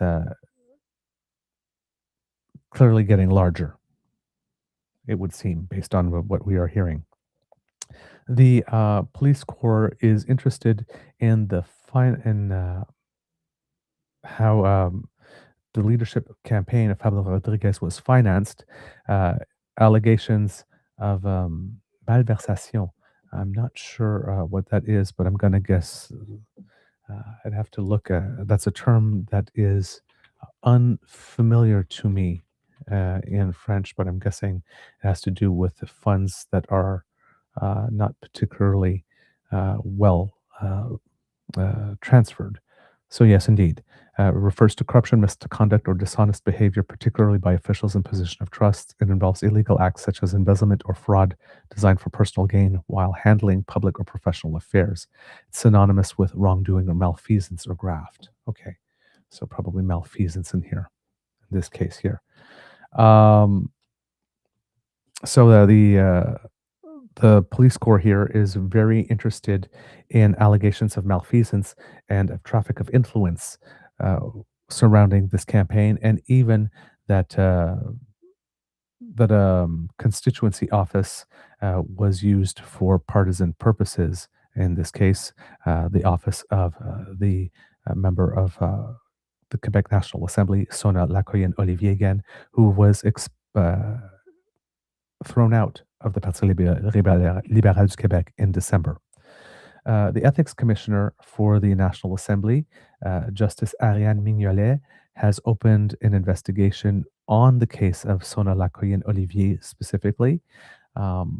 Witness testimony today have shown that a volunteer for Pablo Rodriguez had gone to pick up membership cards at the MNA's office in order to bring them to the campaign local.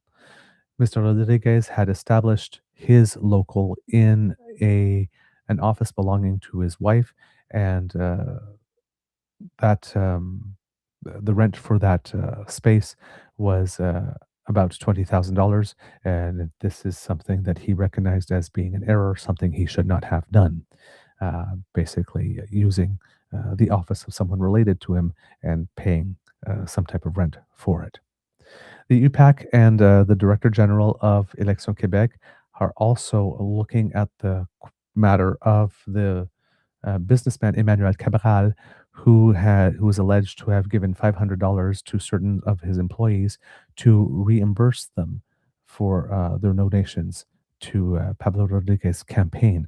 According to electoral law, these types of strawman donations are illegal, and the law provides for the fact that all contributions must be voluntarily given without compensation, and that it could not be reimbursed in any way.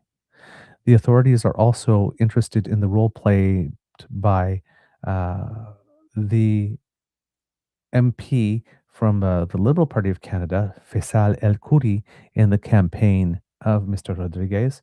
He was someone who was acting as a fundraiser and participated in a financing campaign on the 18th of February 2025. A discussion with Marois Risky during the inauguration of the Deux Montagnes stops at Deux Montagnes stop in the public transit plan that was involved in the region of Montreal on the 14th of November is an element that was basically an element that kicked off the entire crisis of within the Quebec Liberal Party here. On the 17th of November, Madame Risky had fired her chief of cabinet or chief of staff here, Geneviève Hintz. Pablo Rodriguez suspended Madame Risky for that and then excluded her from the caucus as a result because she did it without giving him any warning or explanations for her decision. Geneviève Hintz, the chief of staff who was fired, then launched a lawsuit for seeking $500,000 in damages against Marois Risky for basically damage to her reputation. She considers that her firing has no foundation or is not founded. So while the judicial procedures seem that they will be long or are announcing themselves as being something that will take some time, some questioning sessions have taken place or will take place in May, and then there will be a debate on objections that is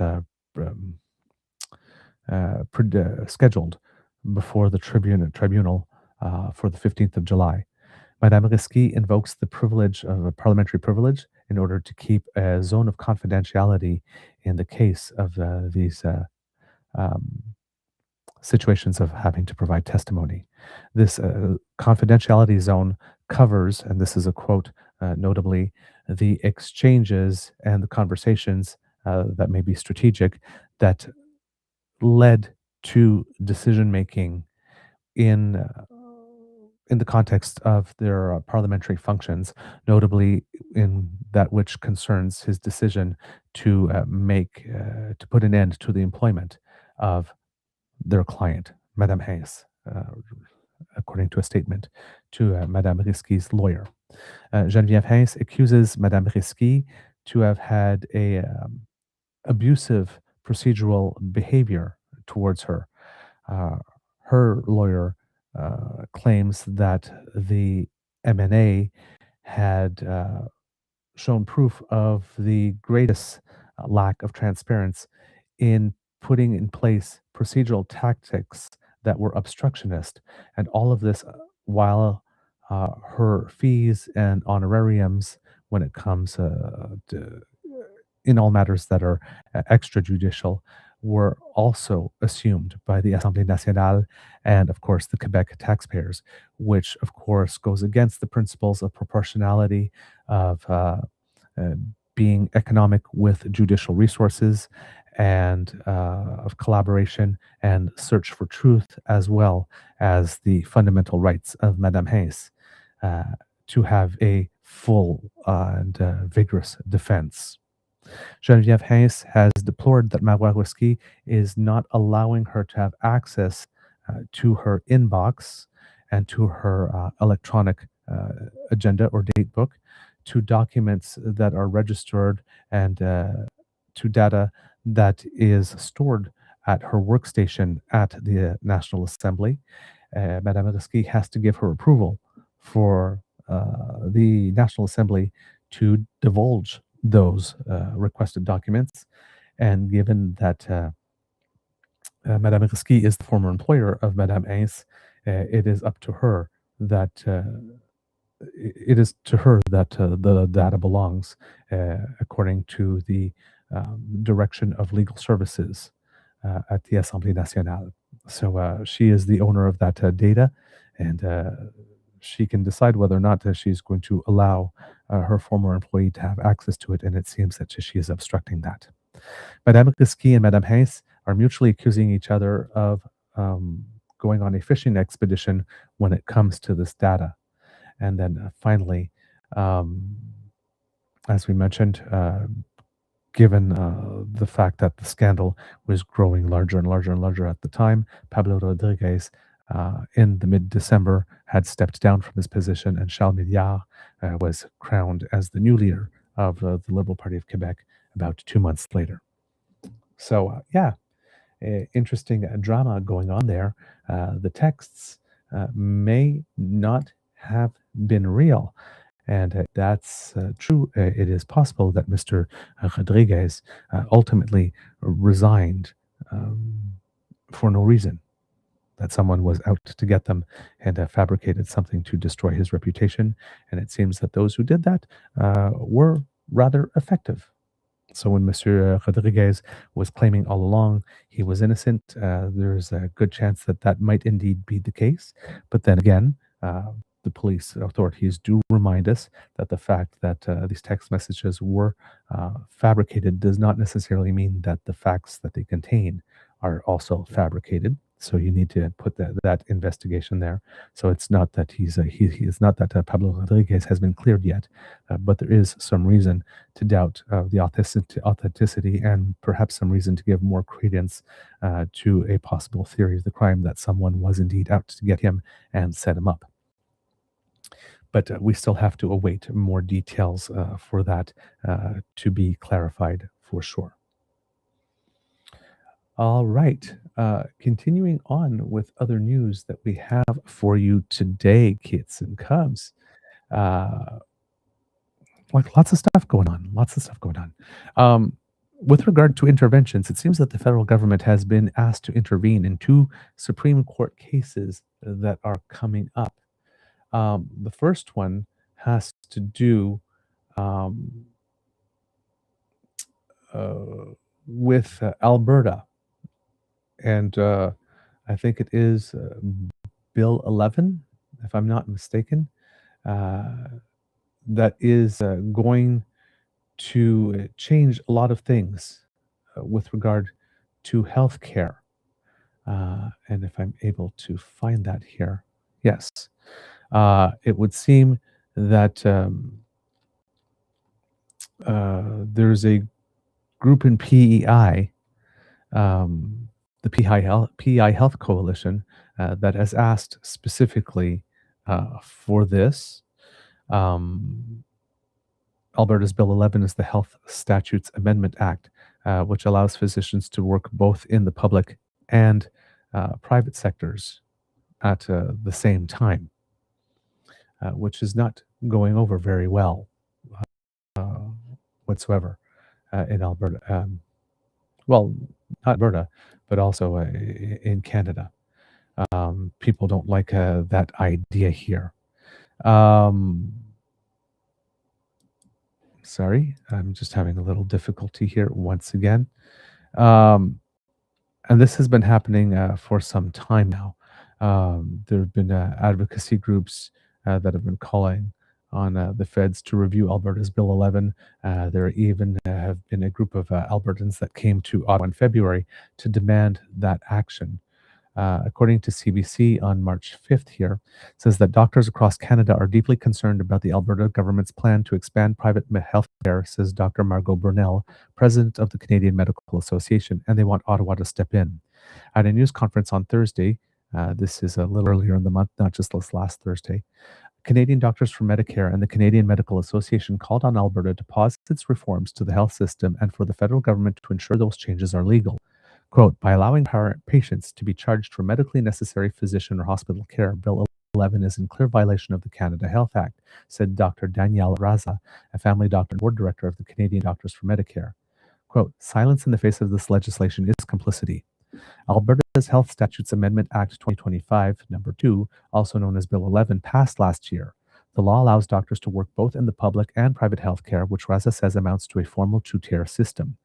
Canadian Doctors for Medicare and 23 other organizations issued a joint call to action for Prime Minister Mark Carney and Health Minister Marjorie Michel. And that call to action here says here came in the form of a letter mailed on March 3rd.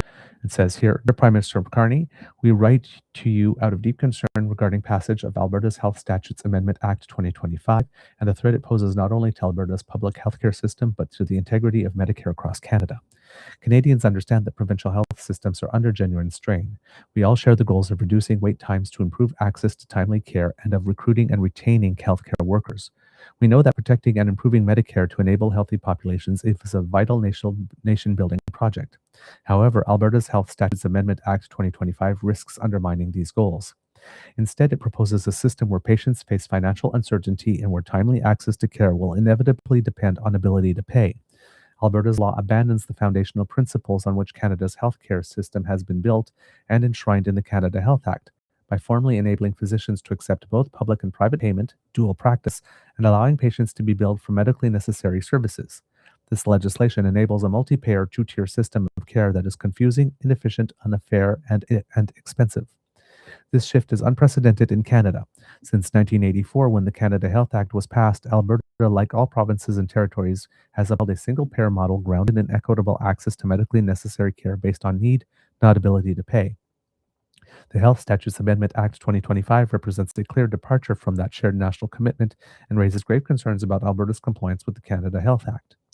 International evidence, including that adduced at trial during Cambie Surgeries Corporation v. British Columbia, and Canadian experience consistently show that systems permitting dual practice incentivize health professionals to shift time and services towards higher paying privately funded care. This shift would drain capacity from the publicly funded services upon which the vast majority of patients rely, worsen access, undermine quality, and increase total system cost. Although the government of Alberta has proposed minimum public system hours for physicians and continued public funding for some core services, these measures do not address the deeper structural risks introduced by the legislation. The evidence is abundantly clear that parallel private payment systems have never reduced healthcare wait times for all patients. In fact, when other countries have moved towards a parallel private pay system, overall wait times have increased. We are deeply concerned that Alberta's Health Statutes Amendment Act 2025 will undermine equity by normalizing private payment for medically necessary care, privileging those with financial means, risk contravening the Canada Health Act, which exists to protect universality and accessibility, exacerbate workforce shortages in the publicly funded system by permitting physicians to split their practice between public pay and private pay sectors, and set a dangerous national precedent inviting similar legislation in other provinces, thereby weakening Medicare across the country. Its domestic impacts, Alberta's Health Statutes Amendment Act 2025 raises uncertainty related to national treatment and market access obligations under the current CUSMA. If Alberta's legislation opens a pathway to private duplicative insurance covering the same medically necessary services as the publicly funded system, and for-profit investor ownership of hospitals delivering medically necessary care, we are concerned this could lead to U.S. health insurance companies and hospital corporations expecting to enter Canada's market.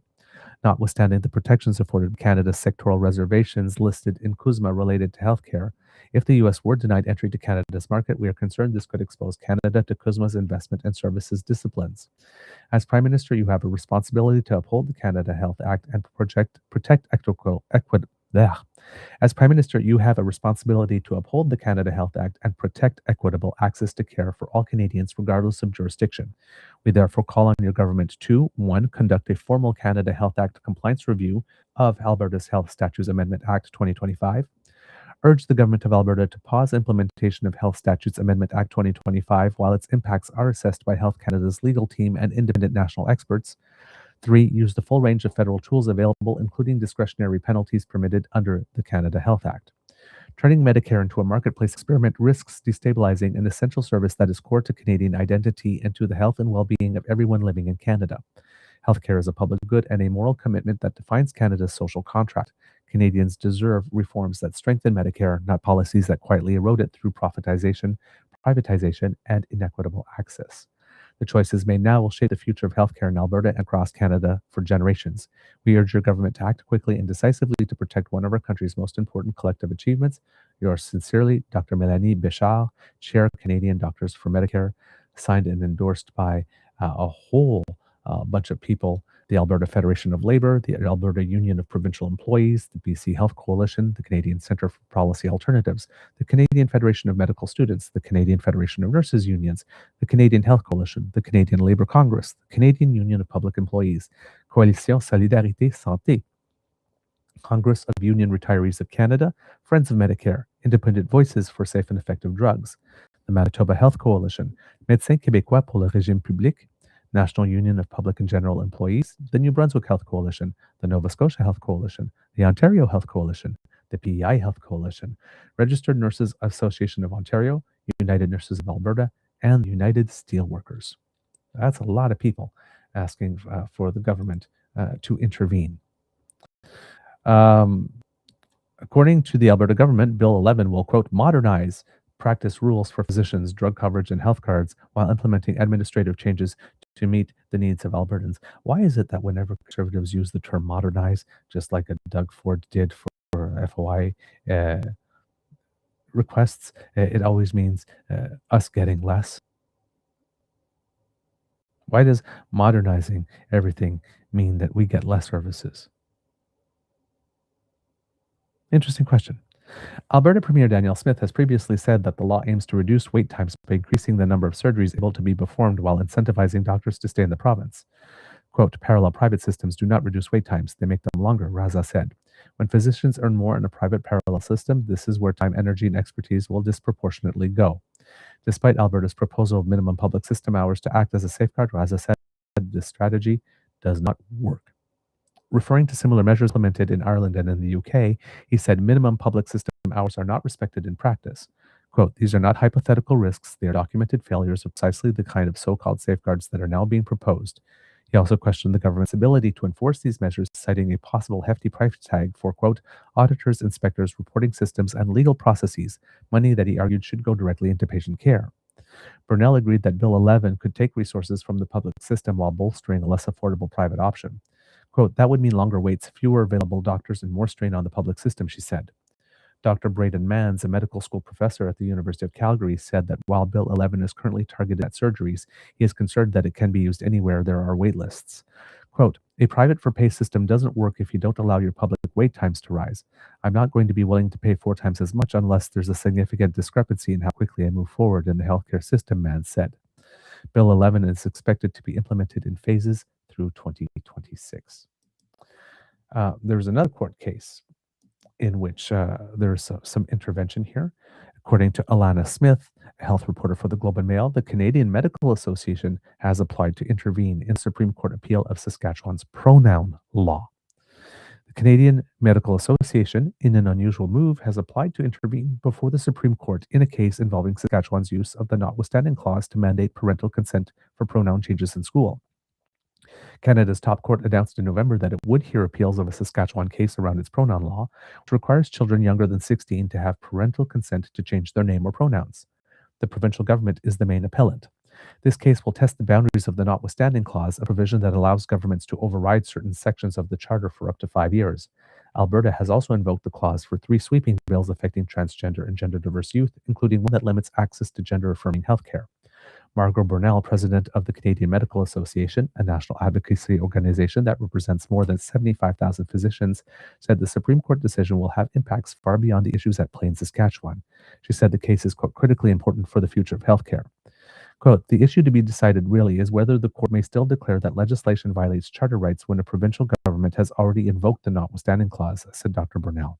This decision will be precedent-setting. She said the decision will impact existing and future cases at the intersection of healthcare and charter rights, including the constitutional challenge filed by the CMA and 3 Alberta doctors last May against the Alberta government over its legislation that limits medical treatment for transgender youth. The law bans doctors from prescribing puberty blockers and hormone therapies for youth under 16 and prohibits gender reassignment surgeries on minors, those under 18, which are already performed rarely in Alberta. The CMA has called this an unprecedented government intrusion that threatens the relationship between patient and physician. Last November, Alberta invoked the notwithstanding clause in a bid to prevent courts from derailing the legislation. The UR Pride Center for Sexuality and Gender Diversity, an organization at the University of Regina, filed a legal challenge against Saskatchewan's pronoun policy in 2023, shortly after the provincial government invoked the notwithstanding clause. Dr. Burnell said the clause should not be a tool to end public and legal debate. She said the CMA, if granted intervener status, is uniquely positioned to argue why the court's ability to issue charter violations matters for health policy. At the end of the day, we want what's best for patients, best for the patient-doctor relationship, the ability to practice with freedom of conscience, and and to be able to practice in the realm of our ethical and moral obligations to the patients, she said. The CMA has acted as an intervener 4 times since 1995. The most recent was in 2015 in the case of Carter versus Canada that legalized medical assistance in dying. The association took the position that doctors should be able to follow their conscience if made were legalized. The Saskatchewan case is one of 2 being heard by the Supreme Court that revolves around potential limits on government's use of the notwithstanding clause. Starting next Monday, the top court will hold a landmark hearing over 4 days on Quebec's secularism law. Quebec deployed the notwithstanding clause in 2019 to protect the law that bans some public sector workers, including teachers and police officers, from wearing religious symbols such as hijabs at work. A hearing date has not been scheduled for the Saskatchewan case. The CMA does not know when a decision will be made on its intervener status. So that is kind of a big deal there in terms of that. In another little bit of intervention that is being brought to light, this one has to do with our upcoming by-elections. We have a, for many, unwelcome guest deciding to show up again. According to Darren Major, a group that has signed up droves of protest candidates in a number of elections and by-elections in recent years is organizing in another upcoming vote, this time in Terrebonne. The Montreal area riding is just one of 3 by-elections being held in April. A group of electoral reform advocates known as the Longest Ballot Committee has rallied a flood of candidates in more than half a dozen electoral contests over the past 5 years. We've had a lot of promises from various governments on the local level, on the provincial level, on the federal level for electoral reform for ages now, said Mark Mutter, who has previously run as a protest candidate a number of times. It always comes down to the fact that politicians don't benefit from electoral reform. The longest ballot committee wants a citizens' assembly in charge of electoral reform and say political parties are too reluctant to make government more representative of the electorate. Mutter said the group's volunteers are collecting signatures in Terrebonne ahead of the March 23rd deadline to register as a candidate. In the past, the group's efforts have forced Elections Canada to make adjustments to the ballots. In a number of instances, the election body printed ballots that were nearly a meter long. Last summer, in the Alberta by-election where Conservative leader Pierre Poilievre gained a seat in the House, Elections Canada opted to use a write-in ballot rather than accommodate the more than 200 names on a mammoth piece of paper. If the Liberals win 2 of the upcoming by-elections, Prime Minister Mark Carney would secure the majority government. 2 of the ridings, University Rosedale and Scarborough Southwest, are in Toronto and considered safe Liberal seats. The race will be much tighter in Terrebonne, where the Liberals won by 1 vote over the Bloc Québécois last year. But the Supreme Court recently tossed that result out over a misprint on a mail-in ballot envelope. CBC News reported shortly after the election that a voter who had marked their ballot for the Bloc had their mail-in ballot returned to them due to a misprint on the return envelope. Mutter said the group chose Terrebonne because of the unique circumstances that led to the by-election being called in the first place. Quote, "This is the perfect context to talk about electoral reform since we're talking about a by-election that is being run due to our electoral system being broken." No, that's not the case, actually. The by-election is not being run due to our electoral system being broken. It's being run because our electoral system worked as it should, and sometimes people win by 1 vote.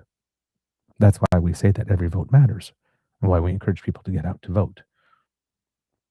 The fact that somebody put a misprint on a return address label, put their own postal code on it by accident rather than the postal code of the actual returning office is not a sign that our electoral system is broken in any way, shape, or form. The Terrebonne by-election will be a rematch with Tatiana Auguste running against Nathalie Saint-Clair-Desgagnés, who previously held the riding for the Bloc Québécois. In past elections where the longest ballot committee has organized the massive ballots have confounded voters and caused counting delays. Delays were avoided in August's Alberta by-election thanks to the write-in ballot, but MPs have been calling for changes to election rules that would make it harder for the group to register candidates. The Procedures and House Affairs Committee conducted a study of the longest ballot committee last fall and is expected to release a report with recommendations in the coming weeks. Chief Electoral Officer Stéphane Perrault, the head of Elections Canada, told the committee that requiring each candidate to hand in 100 unique signatures could put a damper on the protesters' efforts, as they typically have electors sign multiple nomination forms. Each candidate is also required to have an official agent, someone who acts as a candidate's representative and handles campaign finances. The candidates associated with the longest ballot committee typically have the same official agent, and MPs suggested during the committee study that the rules be changed to require an official agent to act for only 1 candidate in a riding. Mutter seemed unfazed by the idea. "I'm sure we're going to keep finding ways to keep doing this," he said. All 3 by-elections are being held on April 13th, with advance polls April 3rd to April 6th. And again, when it comes to this, I still do not understand how the people who are involved with the longest ballot committee thinks that this type of action will lead to electoral reform. The fact that you can mass register a lot of people to participate in an election and make the election process more difficult for everyone else does not make people amenable to wanting to ask for electoral reform. It just doesn't. There's no link between the two. So yeah, I'm not sure what it is that if the goal is to attract attention to their cause, that they want democratic reform, they exist, that's fine. But then what? Right? You have to have a group of people that can be talked to at some point and that are considered of good faith, that you can go to the table with and hammer out some type of negotiation if there is a negotiation to be in the first place. And so far, I see them registering for elections the way that they are, but I don't see the other wing that would need to be there to bring about changes that they would like and need if that were to happen.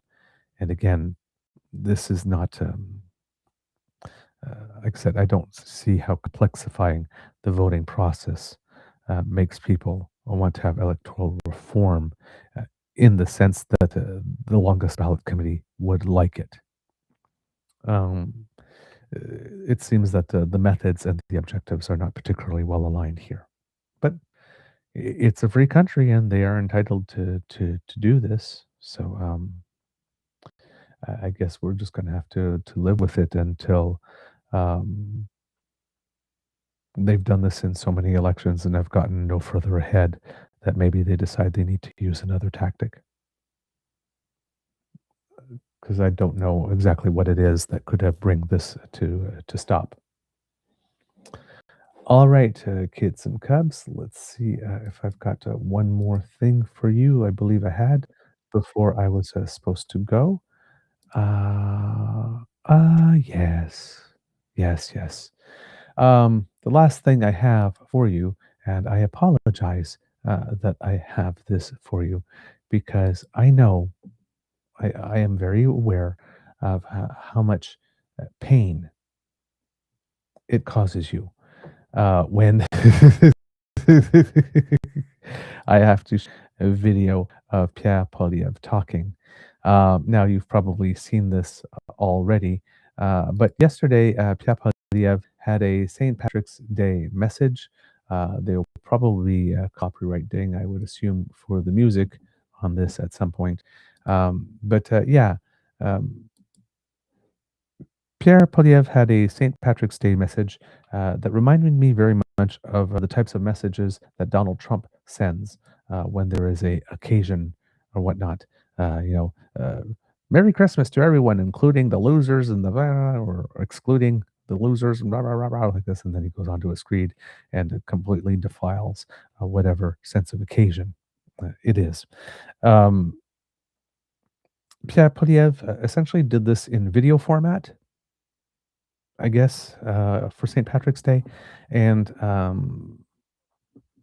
personal opinion, this is extremely cringe, and whoever is doing his comms is getting paid way too much and has given him very poor advice.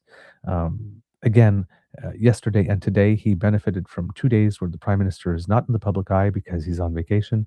He doesn't seem to have much coming from his US trip, but one day it was the Don Cherry thing, which was a dumb own goal he had. And then yesterday, it was this.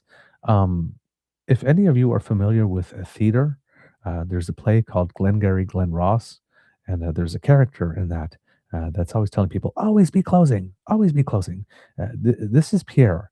Pierre is the same person, except he's always campaigning, and he's always campaigning at you, not with you or alongside you, but always campaigning at you.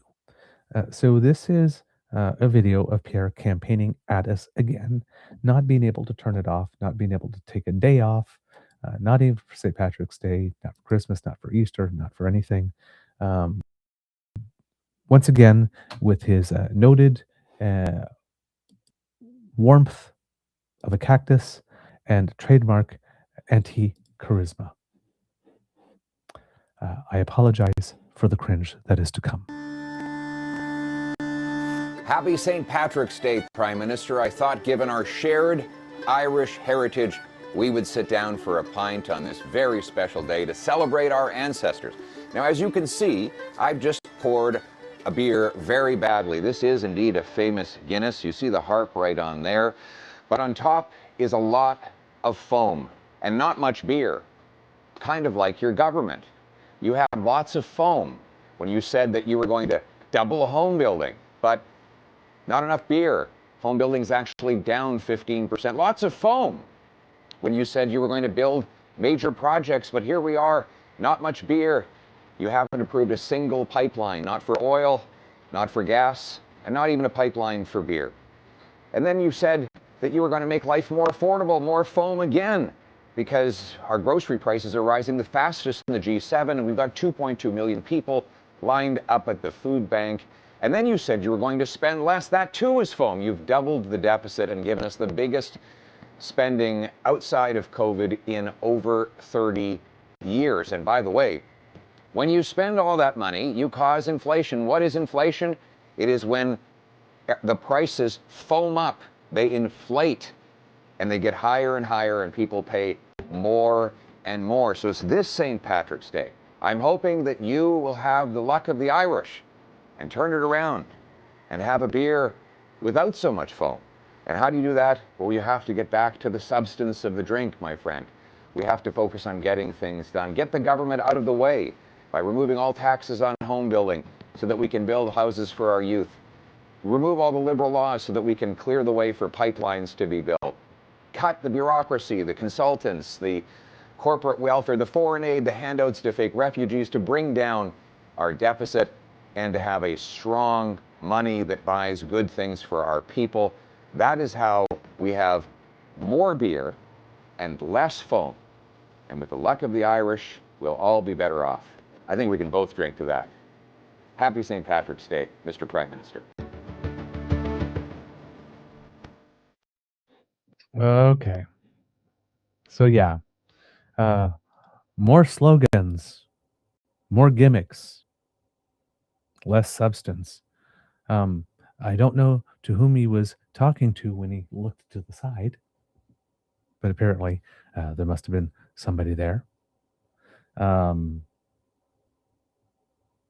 It reminds me a lot of the Clint Eastwood thing in the United States where he talked to an empty chair because clearly this was not a sincere offer of a drink. And for all the talk about foam, the only foam I saw, other than people who enjoy good Guinness, perhaps being rather upset at the fact that he did that to a first pint of Guinness, would be the frothing at the mouth from the leader of the opposition himself during this entire thing. I'm not sure what the purpose of that was. He sounds like a dick right from the get-go in the opening. It's not constructive. It's not helpful. You know, you're actively mocking someone here. I'm not sure why anybody in his team thought that this was a good idea. It seems to have been very poorly received all across the board. Comments across socials, even from other conservatives. It's like, why? Why are you doing this? Why are you like this? But hey, once again, confirming his reputation for being anti-charisma on two legs and having all the warmth of a cactus. Oh well, if Pierre wants to keep on doing that, if that's the persona he wants to keep on shaping, hey, it's a free country, and you have the right to be wrong. So enjoy that. All right, kids and cubs, that's the end of this episode of the Daily Beaver Morning Show. We hoped that you liked listening to us because we love making this for you. Remember, sharing is caring. Word of mouth is priceless. So please tell your peeps and poops all about us. We really appreciate it when you do. Kids and cubs, if you would like to help us, you can do so by scanning this QR code, which will bring you to our YouTube page. And if you are there already but haven't yet clicked subscribe, please do. Also click on like and share because that helps us with the algorithm and helps people to find us. And if you would like to help us in other ways, kids and cubs, let's say financially, because we do incur some costs to bring the show to you. If you would scan this QR code, it will bring you to our coffee page, ko-fi.com/eagerbeaver, all in one word. And there you can make a contribution to the Eager Beaver Lodge's Emergency Hydration Fund to keep your favorite beaver nice and moist. We also have super chat donations on our YouTube page and memberships. And of course, you can go to truenortheagerbeaver@gmail.com, our email address to send us a direct bank transfer if you don't want any of your funds going to US CE Tech Bros. Any way you decide to support the show means the world to us, and we are grateful. And if you are not able to contribute financially, the gifts of your attention and participation are the ones that matter the most to us. truenortheagerbeaver@gmail.com is our email address at which you can send us your thoughts on the show, what you think, good, bad, or ugly, some guest suggestions. Participate in our hashtag games, Kids Who Cook, Kids Who Craft, and Kids Who Cultivate. If you are gardening or doing something artistic, or are just making something yummy, let us know what it is. And of course, please send us your good news, because when we're doom scrolling, every now and then we need a break, and some good news from you really brightens our day and makes our job easier. So thank you for letting us celebrate in your joy. Because democracy is something that you do, kids and cubs. We have by-elections on the 13th of April in Scarborough Southwest, University Rosedale, and Terrebonne. Please plan your vote and get your friends around you to vote. You are an influencer in your own circle, and perhaps maybe even volunteer at an Elections Canada station this election. Why not participate in the democratic process and help other people exercise their franchise? It is a very rewarding experience. We have the public consultation for the high-speed train going on. That ends on March 29th. That's altotrain.ca. March 29th is also the last day to vote if you're voting in person at the NDP convention in Winnipeg. But before that, you have to make sure that your votes get in on time. So please do that. And of course, as we mentioned earlier, House of Commons petition 7148. Please sign that so that Pierre is incentivized to get his security clearance level, NSCOP level security clearance, and sit for that. And I think that's everything I got for you today. With that, words of wisdom, given that I'm going to the curling rink, it's going to be hurry hard. Hurry hard. Hurry hard. And with that, kids and cubs, I do have to let you go because I need a buzz to catch. So I will not have any Easter egg after the show. I will do my amour et bisou right now. And I will ask you at the count of 3 to please say, Mr. Beaver, please cue the cock on 1, 2, and 3. Oh, yes. I hear some great enthusiasm there and well wishes for me to have a good curling match. So I will take that with me, put it in my heart, and make my bus. And because you asked so nicely, here's a little cock-a-doodle-doo just for you. You are listening to a True North Eager Beaver Media Incorporated podcast. The True North Eager Beaver podcasts are proudly brought to you by our founding sponsors, the Misfit Mysteries from Corvid Moon Publishing, your source for science fiction, fantasy, and cozy mysteries featuring a broad diversity of characters. CanadianTarot.com, their uniquely Canadian online eclectic tarot community, and the Peppermaster, hot pepper sauces made from farm-fresh ingredients to thrill your taste buds and expand your mind. We are grateful to the Crier Media Network for its support, Pete Jarvis for our artwork, and Paul Joseph Something for our opening and closing sequence music.